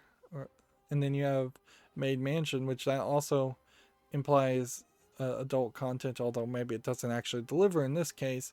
But that's more of a Japanese style game too. But yeah, you can take a look at this and you know that this is something that like Pornhub themselves would have made. They did make an effort here to only show the screenshots. The only bigger thing I could think that would be an embracement of adult games is if we started seeing adult games going on sale, which arguably at a certain level adult games should be on sale more than even the bad games. The drunken dream must end. Dragon is immortal. I'm about to lose. Right.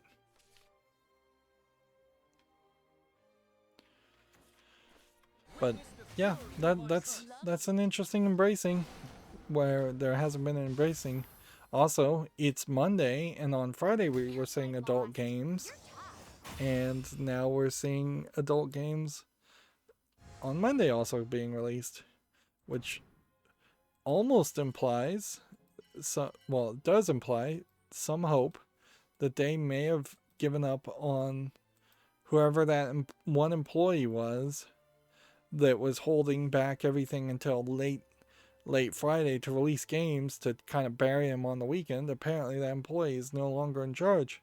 So we have a game here called Fantasy Tavern Sextet Volume 1 New World Days, and this I think we'd seen before but is out.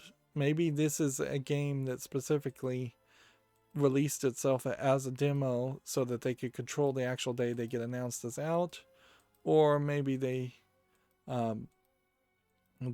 created their Steam page in such a way very early. It could be a lot of game developers of any type that put games on Steam simply fail to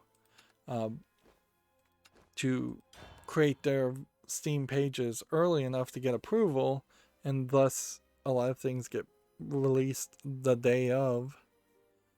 That could be a case, but I don't know if I fully believe that.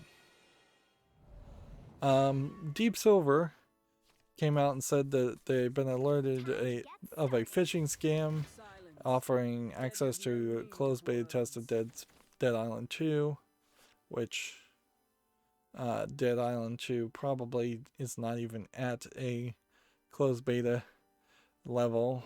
And they've got three tweets here. As a general notice, never click a link or enter a password or bank details or any other personal information. Generally speaking, that's right. Of course, it's very easy to drop the ball there and forget. Let's hurry up. We've got a game here called The Christmas Spirit Journey Before Christmas Edition. This is from Big Fish, labeled Big Fish, no longer Big Fish Games. In this case, it's a hidden object game. It's $13.99, which for Big Fish Games, I feel like that is actually a little cheaper. Here you've got a whole collection of games for like $66. And then What is going on with Big Fish as a publisher that they've just rebranded? $13.99, $13.99, $13.99. Feels like they've lowered all their prices a little bit. Some of these are even down to $9.99. Now, at a certain point, I'm not sure hidden object games are even worth that much, but that is crazy.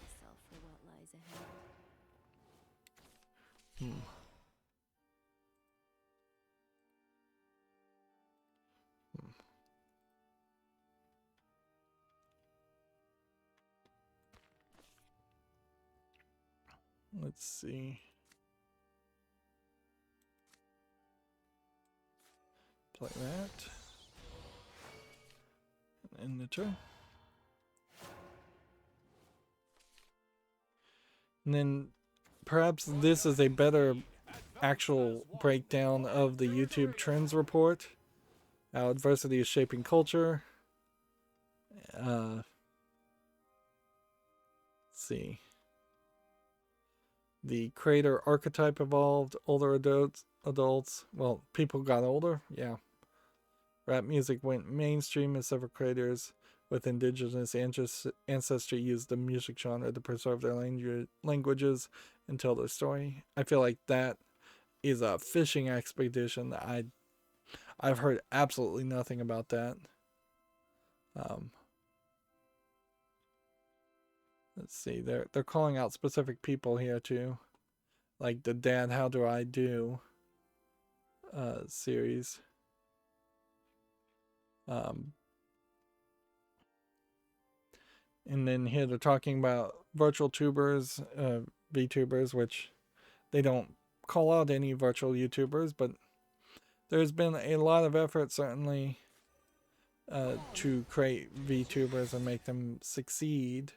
I'm not sure. I believe that there is actually a case here that VTubers actually have succeeded.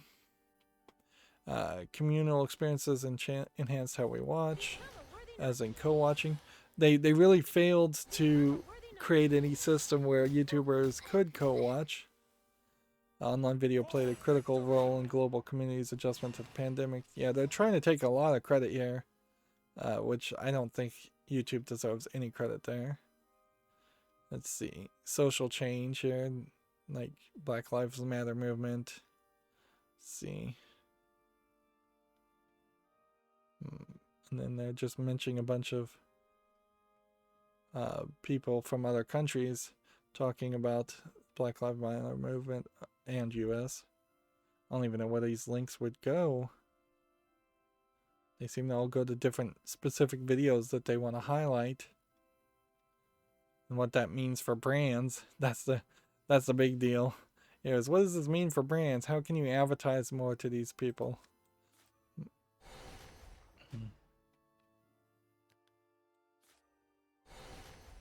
Alright, well. Now that lets me evolve here. Then that lets me do this. And if I attack that guy, it doesn't do anything, so I might as well just attack that guy. Yeah, not a lot of real information there. Not anything that really helps anything. Next, we have a game on Steam called Slaves of Magic Prelude, which looks like it's a RPG. And it doesn't look particularly good.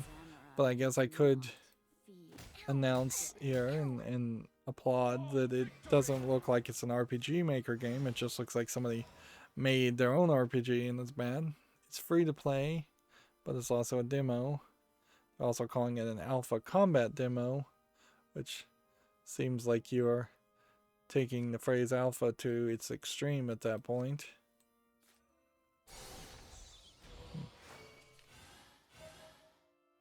Okay.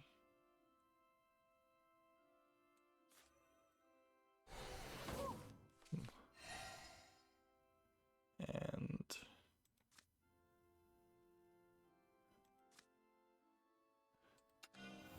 go ahead and evolve that, I guess.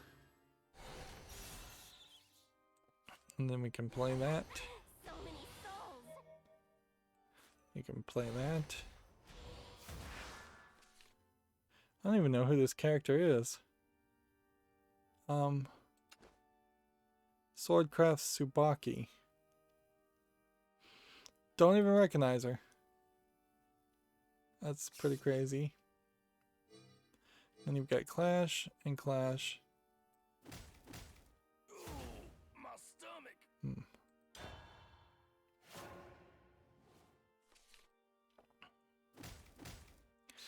Next we have a game on Steam called Dado of Shirayava, which looks terrible.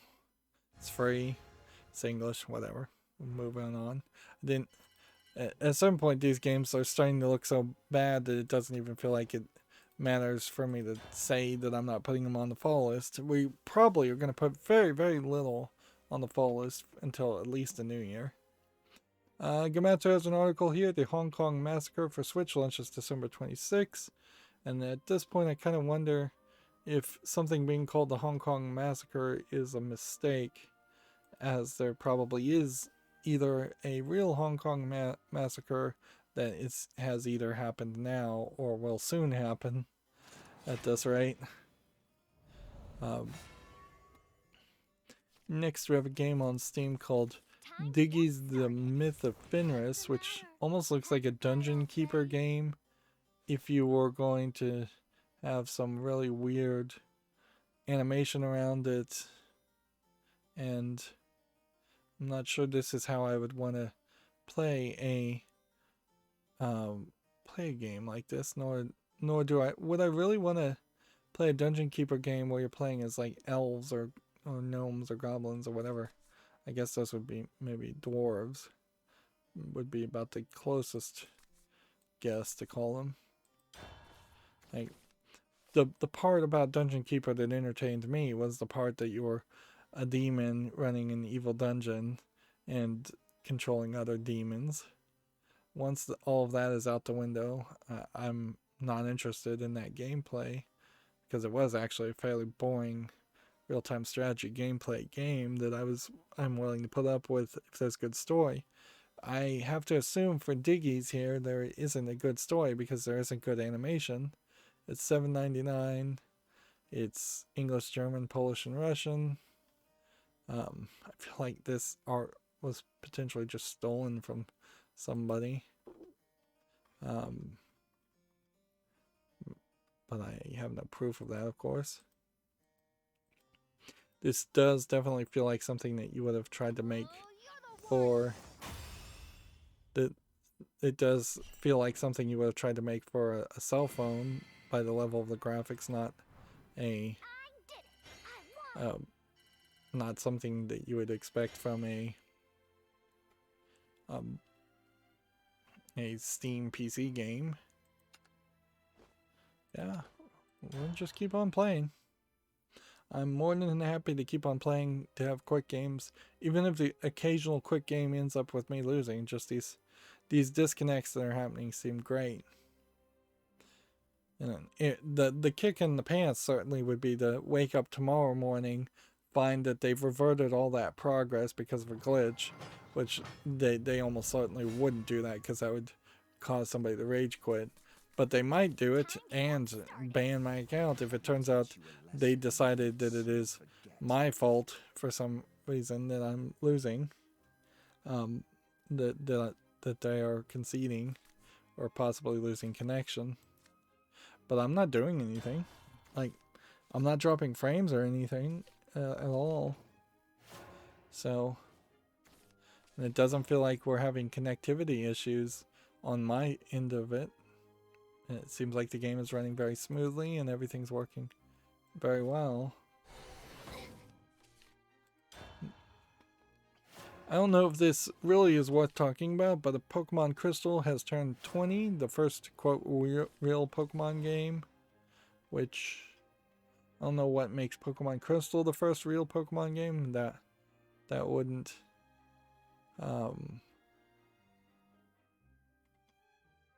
that wouldn't make sense to me. There's an adult game that's like one of those low effort RPG maker games usually, with occasional scenes of adult content, sexual content that is coming out, and it looks all green like a Game Boy game, and all the resolutions are pixely and low resolution like a Game Boy game, which really just feels like a ridiculous conceit. I don't know how anybody could even possibly think for a second they wanted to see an adult game that looks like a Game Boy game. But there oddly seems to be some people who do have nostalgia for Game Boy games, so maybe there is some chocolate and peanut butter mix there, where people who are nostalgic for Game Boy games and the way they used to look, and I don't understand that at all, even why people are nostalgic for Game Boy games appearance. I don't know why you would want an adult game that would almost certainly need to be visually appealing, look like a Game Boy game that absolutely will not be visually appealing. I'm powerless for now. No one else has to know. Juicy. Moving on, we have Quobe Cross, which is a 3D puzzle generation game. You follow the numbers to draw a picture, and you get a 3D picture. They're calling it a nonogram in 3D. I guess that's probably a good descriptor. $5.39, bunch of languages, 100 levels. That's too expensive. I will applaud this game. It does look better than most for a single screen Unity game, but they've outpriced themselves by at least a couple dollars, and there certainly isn't anything there I'd absolutely need to see. Okay, let's do this and do this and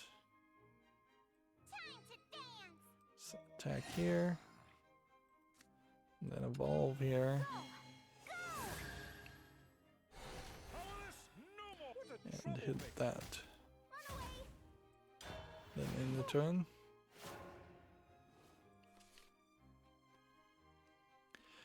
See, next we have a game on Steam here called El Marian Dragon Princess.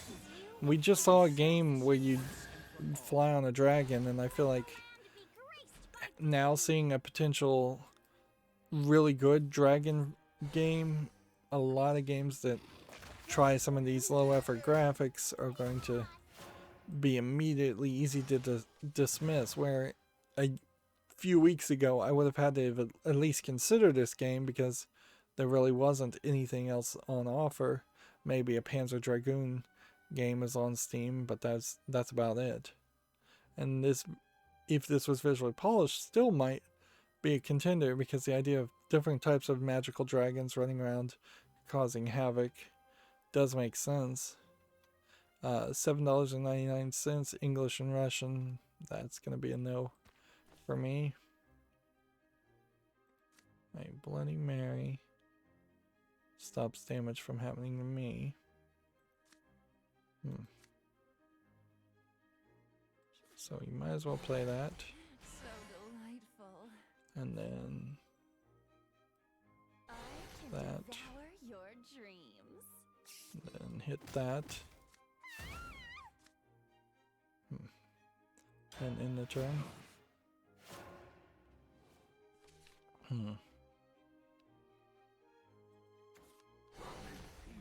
Let's see. Game of Sutra has an article here. The UK game industry made a record 3.84 billion economic contribution in 2019. I guess talking about 2019 might be a good thing. As far as UK, I think they're still dealing with Brexit, as it were, and I don't think it's happened yet. They're still working, I think, towards a no-deal Brexit, which there's really not any big argument, I think, right now that would convince people to counter Brexit or re-enter the European Union as at the current moment.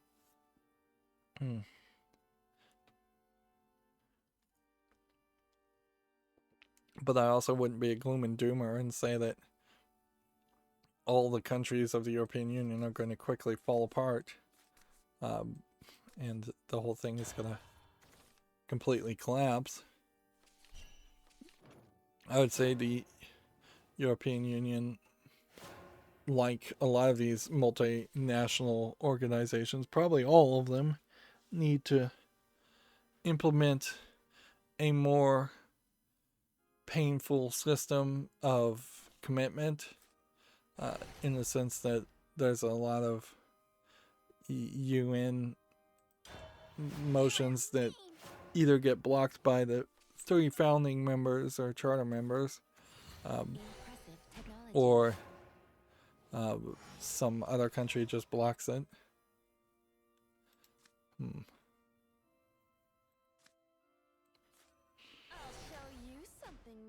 Whereas if the European Union or the United Nations had some kind of crazy, I hate to say it, electoral system, something where there was some like binding democracy that really happened there, I think more could be accomplished. Let me take the lead. Shutting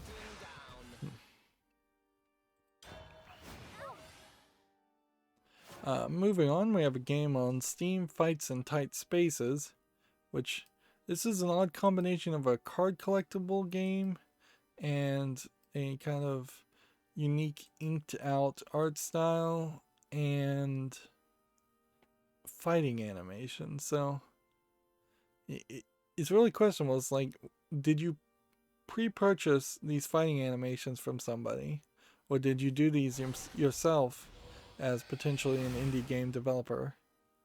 But then you couldn't put a whole story and a whole game around these animations, so you put a card collectible gameplay mechanic around it. Like they are very, very disconnected things, and inherently I think this is not interesting to look at. I don't want to play a card collectible game where I just see animations of fights in tight spaces. It's free because it's prologue. It's English only. It's rated M for mature for blood, according to them. I don't know if I believe them, honestly. Blood and pain awaken. Okay. Shutting down. Can I haunt you too?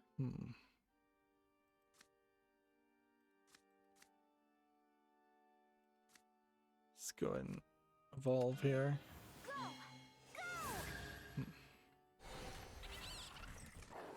Yeah, there's a weirdness there. Like, you see there's very little animation in almost every collectible card game or deck building game. In the Fights in Tight Spaces is actually a deck building game, but yeah, there's very little animation. It's just a little bolt of energy, or the card moving forward and hitting something. So it really feels like they just wasted their budget. Like, instead of having these fighting animations, you could have had the collectible card game be something, or you get rid of the deck building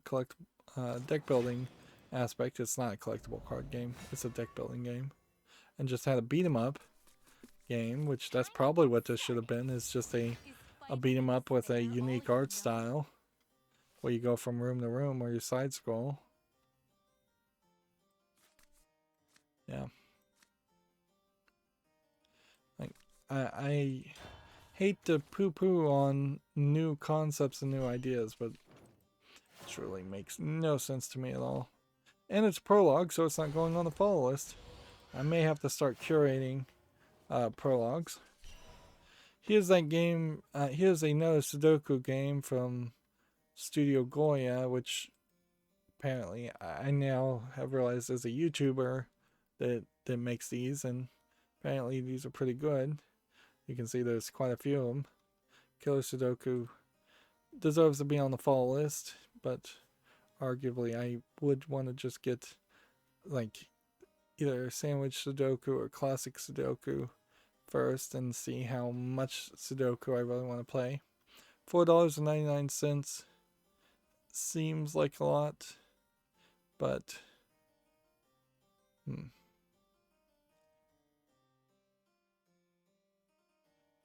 let's see, 100 puzzles in all with regular updates to reach this total in the first year post-launch.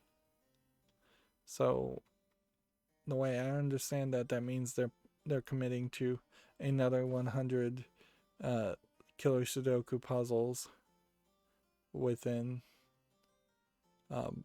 Yeah, if any of these names mean anything to anybody, those all seem to be like famous people.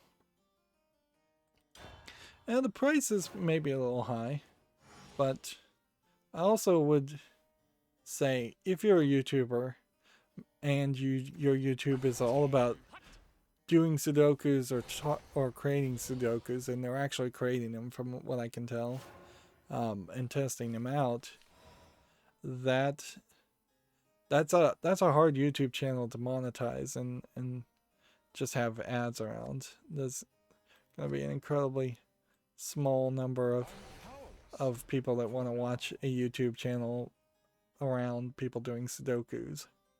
So being able to have a product and sell it would be great.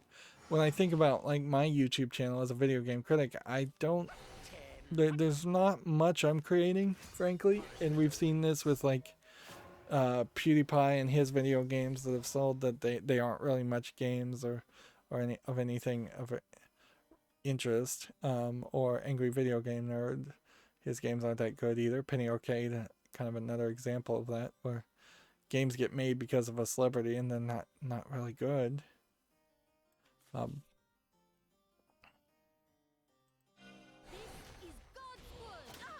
But yeah, I couldn't imagine what my channel could produce as far as a game or something that to sell.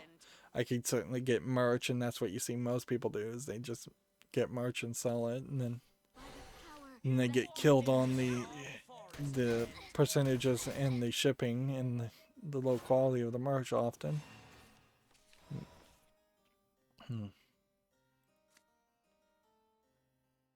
Destroy an enemy follower. Do I want to do that right now?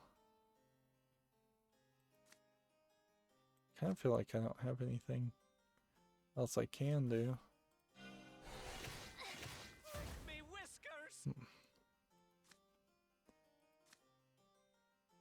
Do we want to evolve somebody?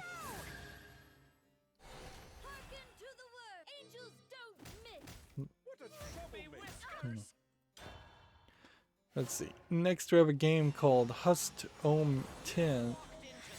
HUS Hust Tom 10, maybe? This kind of feels like some weird way of saying like Santa Claus in a different language. And while this is probably just a low effort asset flip game, it does have some interesting visual polish to it at least. Unfortunately, being a Christmas game, I don't know how much you want to play it. There's floating Christmas items all over, and you're running around collecting them. And then there's gnomes that seem to run around and act creepy like a horror game. Maybe they don't actually do anything. It's $1.49. It's English only, so I don't know where it gets that name from. Christmas horror game is what they're calling it. So, yeah, that is a combination of a lot of the bad aspects of low effort games we've seen before, but it's polished well enough to look at least unique enough. I am the thunder of war incarnate. Right, so that gives us an evolve. Light 'em up. What a We can troublemaker. attack that. Check this out. Go ahead and evolve that too. Gameto has an article, Werewolf the Apocalypse, Earthblood First Look Gameplay. Which, okay, I've been slightly interested in in this game to see what it really was going to be. It looks to me like it's a stealth game. At least it can be played in some sections as stealth, and then at some point you just go full werewolf and fight people. It kind of feels like this could be very much a counter to the Vampire the Masquerade type game. There's a decent amount of polish we're seeing so far on it. It doesn't seem very low effort. Doesn't seem like a visual novel, and it doesn't seem like it's just gonna try and tell you stories on top of stories on top of stories.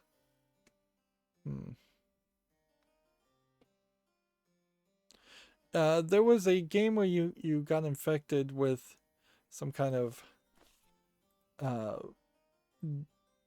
magical DNA that gave you all kinds of abilities, and this game kind of feels like that, in the sense that you're not going to get technology to move your abilities up. Instead, you're going to get DNA and encoding, and I can kind of see that because there was these enemies here with these like creepy, almost spider arms, and you've got some kind of genetic on here. This is an interesting character, certainly, to be a werewolf. You're not going with, oh, let's make a sexy lady a werewolf, which the vampire games often go that round. You're going with a rough and tough looking military guy who like reasonably could be bitten by a werewolf and turned into one because he was out hunting or something. Wow. Almost got wrecked there.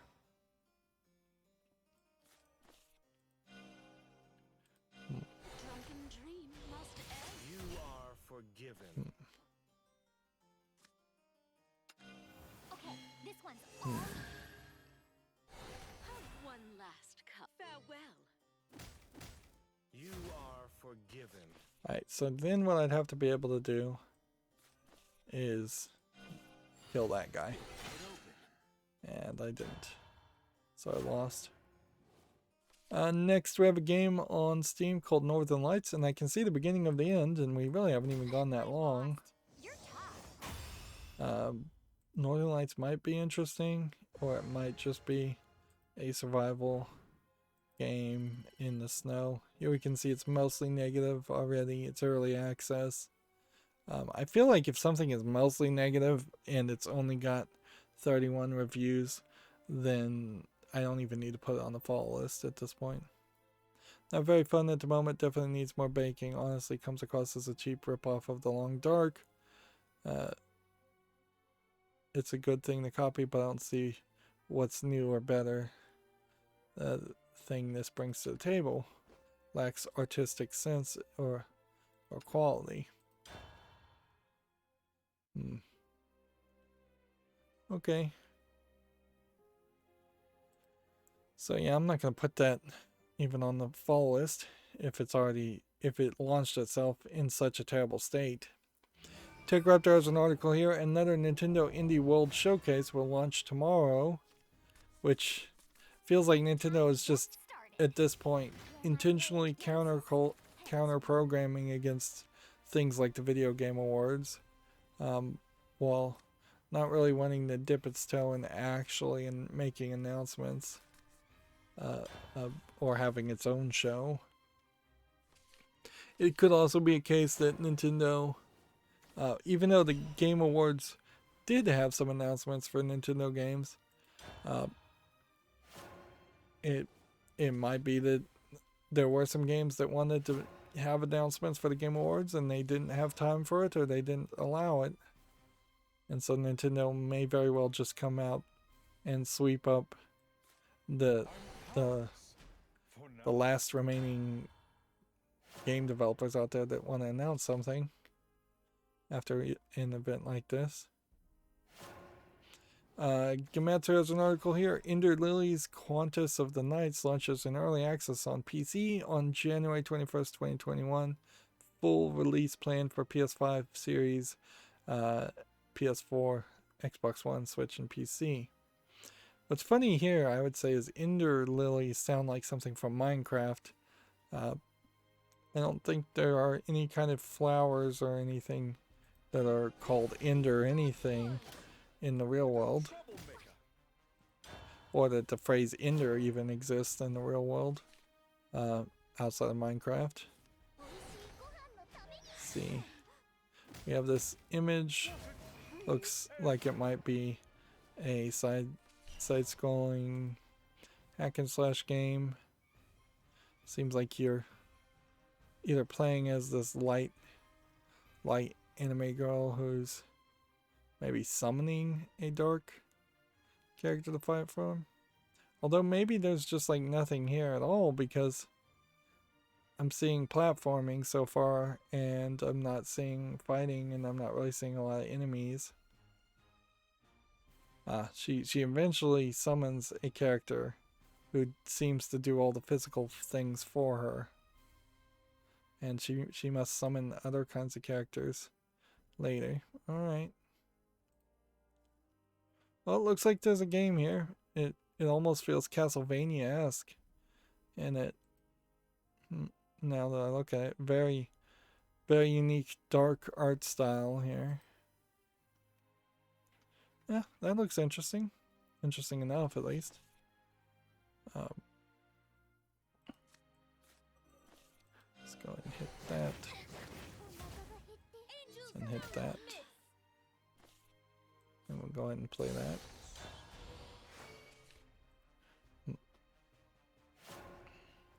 We don't need to cover it, but Gematsu has the same CD Projekt Red apology.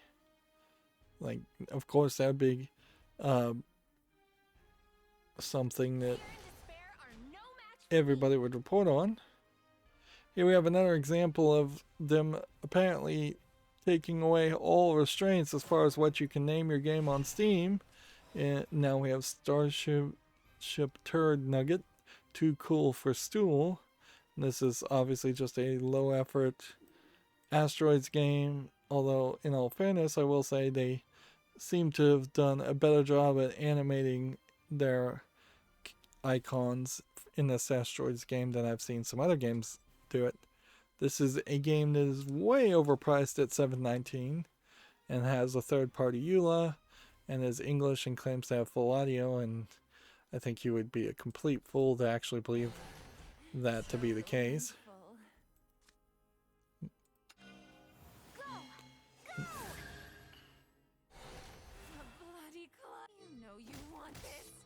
Here we go.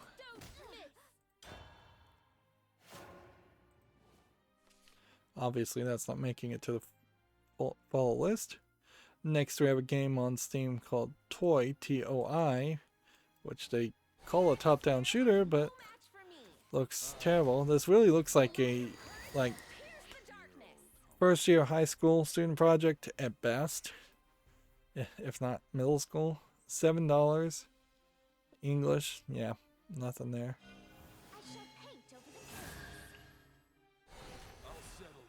Here we have a Chinese game, which we didn't see a lot of Chinese games today. Surprising. At least nothing that outwardly looked like a Chinese game. And it's called Reborn Not Again.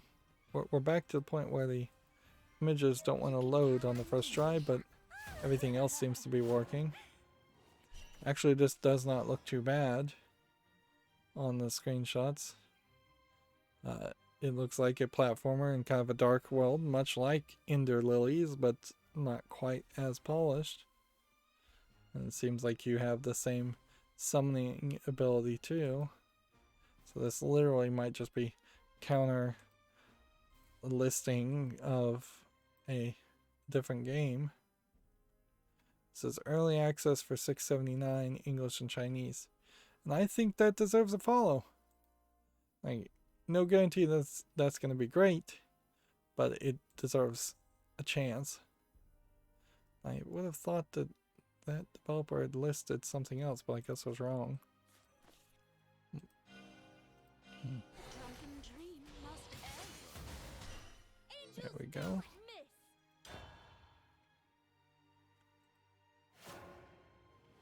don't miss. Next, we have a game on Steam called Macro Golf, which is just a low-effort physics golf game. $13.29 English. Man, these prices are getting insanely high for very low-quality games. Here we have a game called Variable, and this looks like this is a card game of some sort. And it doesn't look very visually polished or interesting. $14.24 English. Yeah, I don't know.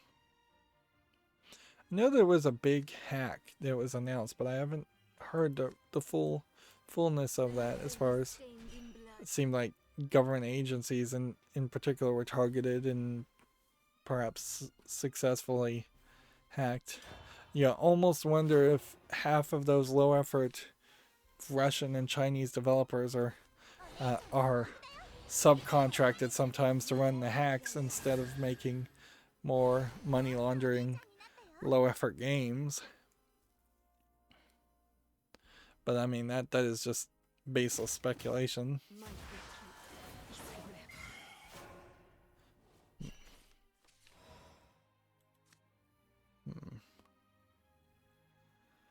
Okay, what can we do? We've got to do this. This is my home. And then You are my we've got to do this. And we've got to do this. And then we've got to do this. And if I do this, it'll be a 3-6. Hey, check this out. Should I suffocate you? Juicy. See, next we have a game on Steam called Toon Shooters 2, The Freelancers, which seems to be a top-down twin-stick shooter where the characters you're shooting go in very linear, obvious patterns, at least in one screen, and then there are some other screens here that look like a more traditional side-scroll shooter game, but they seem to be oddly just all over the place with this game. At the core of it, I suppose I don't care about a game like this anyways. It's $1.19 English, full audio, apparently in a whole other languages to support. Hey, well this would, if I play this, this will do 3 damage. If I play this and evolve, I feel like it doesn't matter. I think we do this.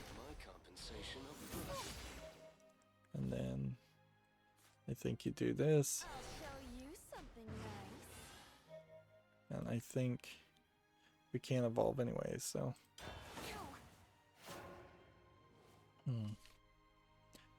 I've stopped winning at this point. Next we have a game called Monkey King versus Transformers, which this is very Chinese, just straight up stealing the license from Transformers. Or with a Monkey King character. It's $30.99 English only. Well, if it says this game with Chinese characteristics and culture, absolute value for money, otherwise you'll regret it for life. This is a Chinese game that's just not labeled as Chinese language. Is that what's happening here? Are we going to start seeing more Chinese companies make games but not label them as Chinese games, not say that they support the Chinese language, even though a fighting game like this almost certainly could support almost any language very easily, maybe no text in the entire game. There's not been a lot of instances. It's interesting, the animations are going off the screen sometimes with the red balls, but not with other attacks, which that goes to show there's some bad programming going on there.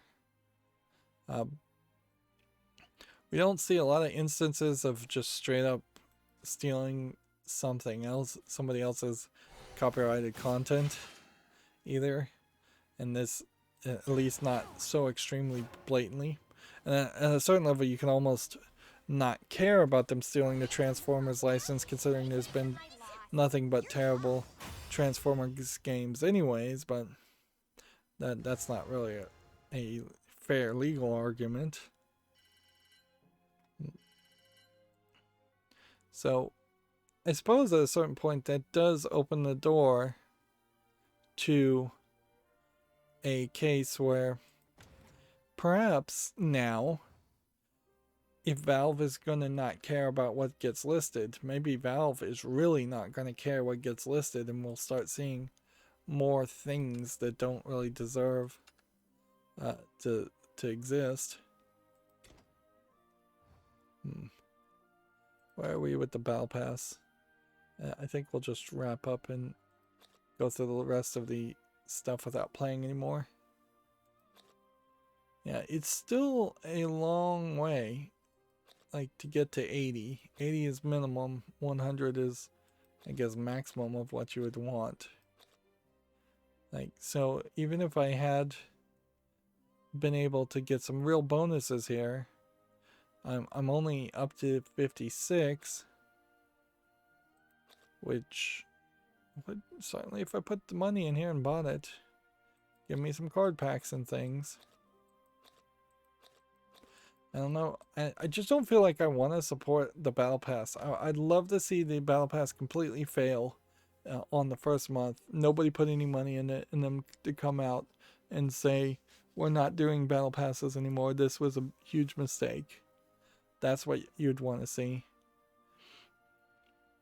YouTube creators oddly put out this: when making your videos discoverable, smart use of keywords are well key. Make good use of the tag section, not the description box, and let your awesome work do the rest. They literally, like 3 or 4 months ago, came out and directly said tags don't really matter. And see, I guess they've been up and running for 11 hours, so I probably could have streamed and not had any problems. So it's really ridiculous for them to come out and say, make sure you use tags, when they've said multiple times that tags are barely used. So does that all of a sudden mean YouTube is starting to use tags again? Or is this just more of the insidiousness that YouTube does, where they act like you're your own boss making video content, and that you can work as little as much as you want and be successful, when the truth is YouTube is constantly de-emphasizing, de-promoting channels that don't kill themselves overworking more hours than you would a regular job for way less pay. Like, I feel like they very well may just be jerking us around, because they don't even know what makes a YouTube video successful, and they've run out of things to even pretend like they do. Anyways, moving on, we have a puzzle stone blocks game, which this is one of those games where it probably should just be a mini game in some other game. It's not a terrible looking game. It's coming soon, but then you see a level pack for $4.99, and that seems like a lot. 30 levels are with the free pack, and then Greece for $4.99 might be 60 levels, I would guess, if I was just to pick a number, and that's too expensive. Yeah, this is another cyclical type game where you could easily see a game like this get copied and released every year by some different developer trying to sell themselves cheaply and easily. And I just feel like video games need a story in a better direction. Here we have a game on Steam called SSTR. They're calling it an escape room style puzzle game, but to me it looks more like a horror game directly. I guess you just don't ever have a weapon, So they're calling it Escape Room. Which looks good. It's way more polished than most of the things we've seen today. $11.69, maybe a little expensive, but not crazy. English full audio. That deserves a follow. We'll see how reviewers respond to that. Epic Games is doing its free game every week giveaway. So I'm trying to pay a little bit better attention. The next free game unlocks, I believe, in 2 days and 14 hours. Let's see, where else were we? Techraptor has an article here. A bug is giving World of Warcraft players extra loot in the Castle Nathria raid. This probably has already been fixed, but yeah. At a certain point, though, if you're playing a game like World of Warcraft, do you really want to cheat and get extra loot? Do you have to cheat just to stay up to date, or is there a trick there where you can just play the game that should be playable, played the way it should be? Techraptor has a Cyberpunk 2077 romance guide you can search. I can't show it because I think there's too many images of topless cyborg women on it, even though a lot of them aren't topless. There's enough of them that are. I suppose it does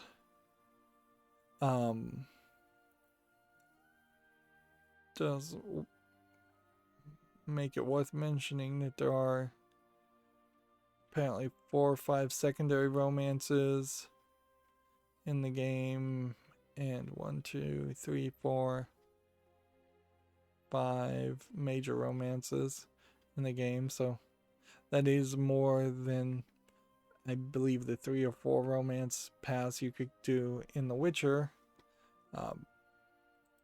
But I also kind of feel like for a game that is so, for lack of a better term, horny, you would have thought that you could potentially just romance all the characters, or almost all the characters, like a Dragon Age game, and I don't think they're anywhere close to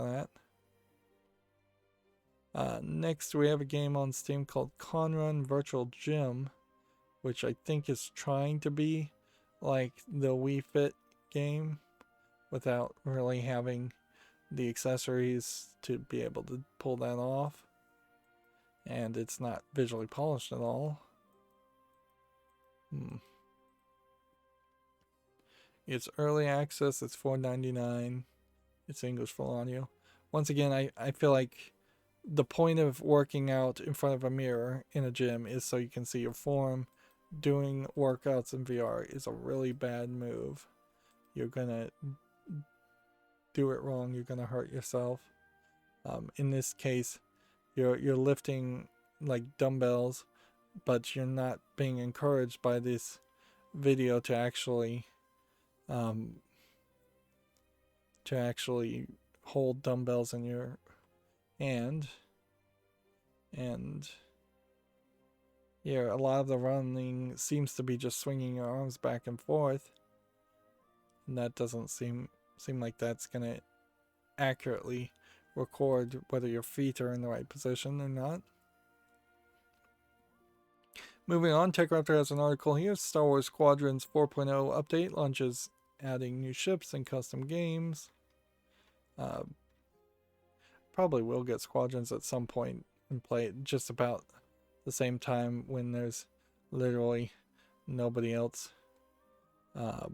playing it online.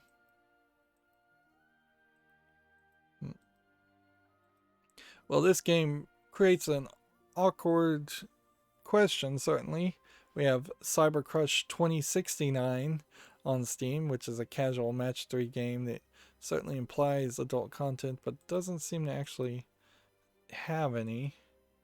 Like, is there room for a game like this and the cyberpunk aesthetic, and then kind of just a low effort cyberpunking of anime girls. Like, is there really room for something like this? Does this really make sense? Or would you just want to play Cyberpunk 2077 where you could see the better graphics of adult content? Because, like, there are characters literally walking completely nude. And Cybercrush 2069 is $1.25, and it has a free uncensored patch, and it's English and Chinese. Yeah, I don't think there's room for that. You can't take a game that is already fairly perverted and then try to make a low effort perverted parody of it. Like, that's not how the parody games would work. Usually you're parodying something else completely. Next we have a game on Steam called Wonder Cave, which looks like it might be an escape adventure game. Inspired by the tales of Aladdin.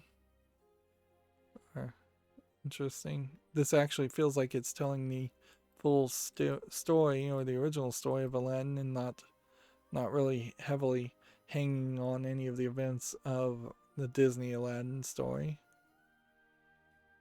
$4.89, English full audio. I kind of really feel like 1001 Nights in particular has more interesting stories than just Aladdin. I haven't heard them, but I feel like there's room for more of those. I'm going to put this on the fall list. If this is more than just a kind of walking simulator and actually has some gameplay, there's something of interest there. It might be a pretty bad, simplistic adventure game, but we'll see what the reviews say.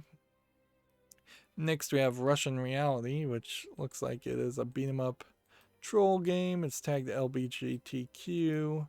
I don't see any guarantee that that's true. It's tagged memes. It's $1.19. It's English and Russian. Yeah, nothing more needs to be said there. Here we have a game called Imugi, which they're calling a point-and-click isometric puzzle game. Kind of looks like a cell phone game and a box moving game. It does have some visual polish to it, but then it also feels very low polygonal.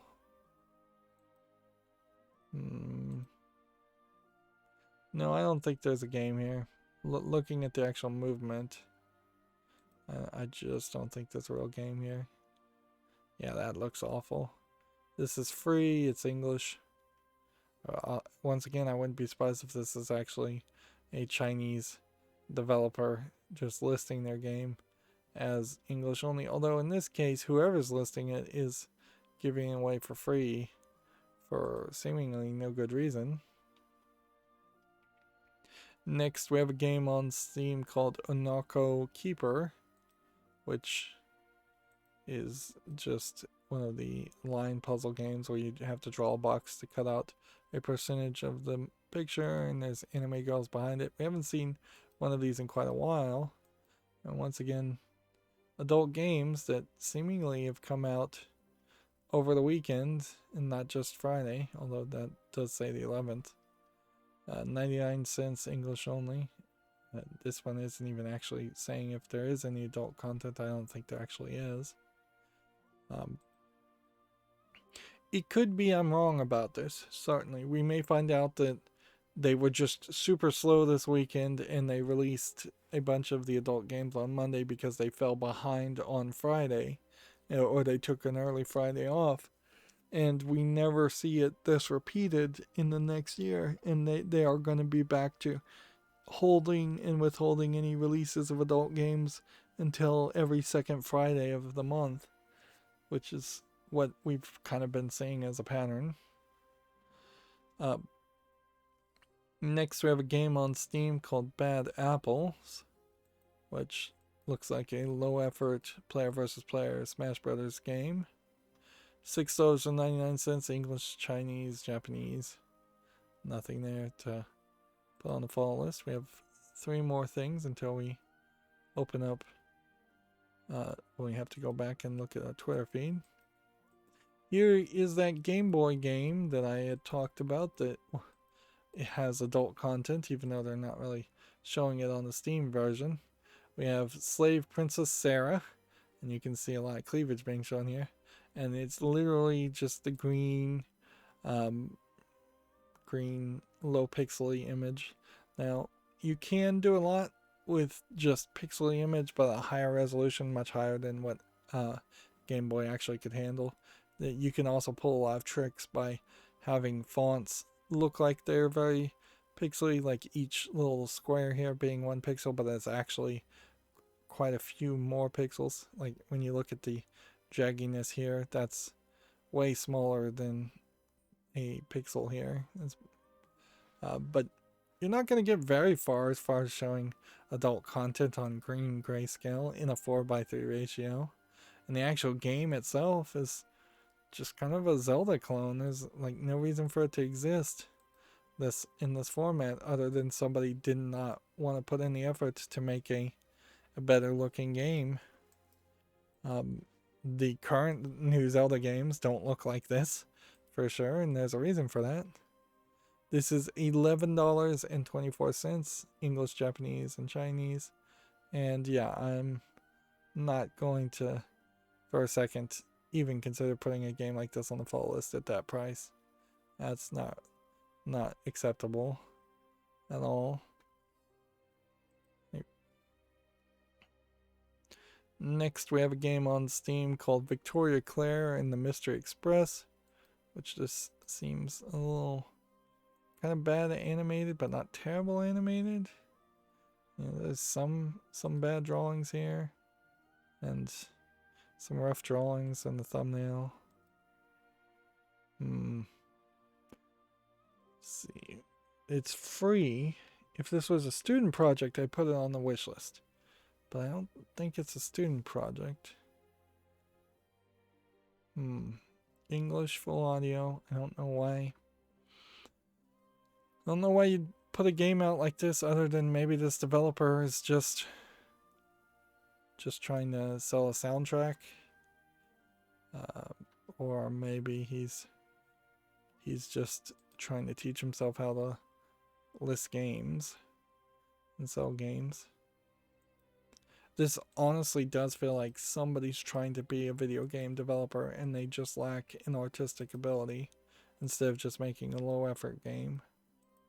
But there's still a lot of work and learning that needs to happen. There's really no justification for having 4:3 images in any game, unless you're going to make a great artistic style argument. And if you are just making basically a point-and-click adventure game, that's very simplistic programming, so you're not making great progress making a game like that either. At a certain point, you really just have to get a proper education if you're going to be a game programmer of some sort, and not try to teach yourself in your spare time. Next, we have a game on Steam here called 2x1, which seems like you might be controlling 2 things at the same time in kind of a reflection. Or, yeah, that seems like what it is. And then it's a kind of bullet hell shooter where I feel like this would just be a complete nightmare to actually try and control. It's early access. It's $10.19. That's way too expensive. First game by this developer. The developer just used his own name, which at a certain point, that might be the new way to look at games and figure out if they're going to be indie games or not. Does the developer have an actual company name behind them, even if it's just a made-up company name and they haven't potentially done any of the paperwork to actually claim they are doing business as that company? That's what the form is called, or it was a long time ago when I started the company, was the doing business as. Yeah. Here we have a game called Drafting Tables, which seems like it is nothing. Some kind of simulation game for $11.04. Way too expensive. And then that brings me to the Humble Bundle. Let's see if we have any new Humble Bundle games. I think we're still like a day off. Yeah, we're 17 hours off a new potential Humble Bundle because there's 17 hours for the Explore and Expand bundle to happen, which doesn't inherently mean that there will be a new bundle the second the old one ends, but it does probably imply we won't get anything new until that ends. The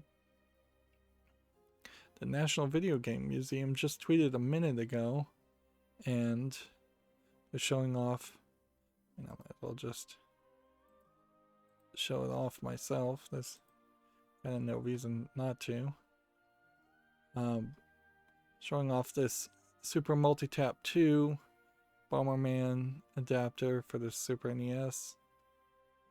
The last thing I'd seen from them was a while ago, but I'm also noticing that there's a lot of tweets here that I don't recognize. So I'm certainly keeping an eye out for several video game museums to see if they are just going to go bankrupt and not be able to fund themselves.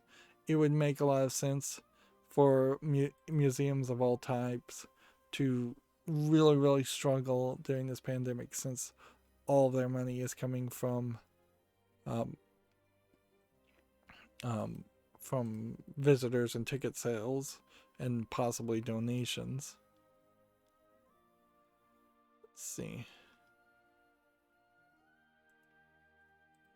So, yeah.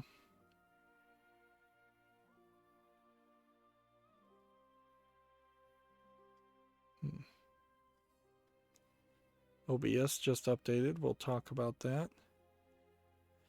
Devil May Cry 5 playable character Virgil has a trailer out.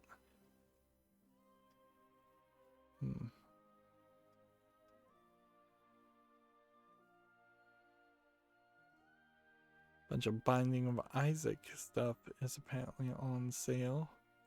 Nearly $300 worth of official Isaac merchandise.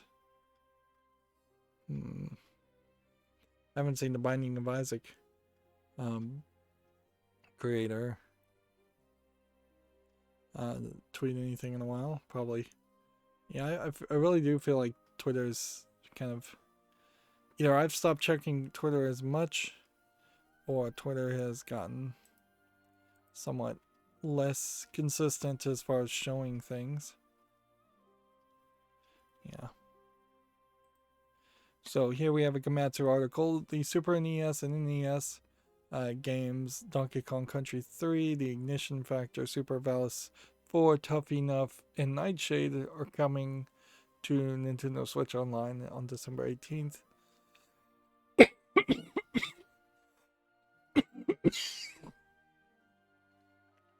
I don't think I could tell you what Nightshade is, or Super Valis 4, The Ignition Factor. Of course, Donkey Kong Country 3 is recognizable. I don't know if Donkey Kong Country 1 or 2 have been released yet. OBS Studio, the software I use, has version 26.1. They've added virtual camera output for macOS and Linux, which is something they've been working on. They've added the ability to use a separate audio track for video on demand when using Twitch. They've added open BSD support, so that's a different Unix that I don't know how many people actually are using that, particularly to stream. They added the ability to ingest captions coming from DeckLink devices. They've added hardware decoding options for stringer transitions. I don't know what that means. And an option to duplicate filters in the right-click context menu. They added the ability to copy and paste a single filter between sources, Yeah, that's a great ability. I ran into that bug a while ago. They added HLS support and ingests for YouTube, and they added a replay buffer save event in the front to the front end API, and then some tweaks. They also say if you haven't updated OBS WebSocket or Stream Deck or some plugin like that, there's a small chance that the new version won't let your application run. So you want to be careful there.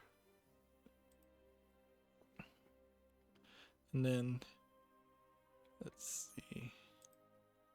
Let's go ahead and zap that.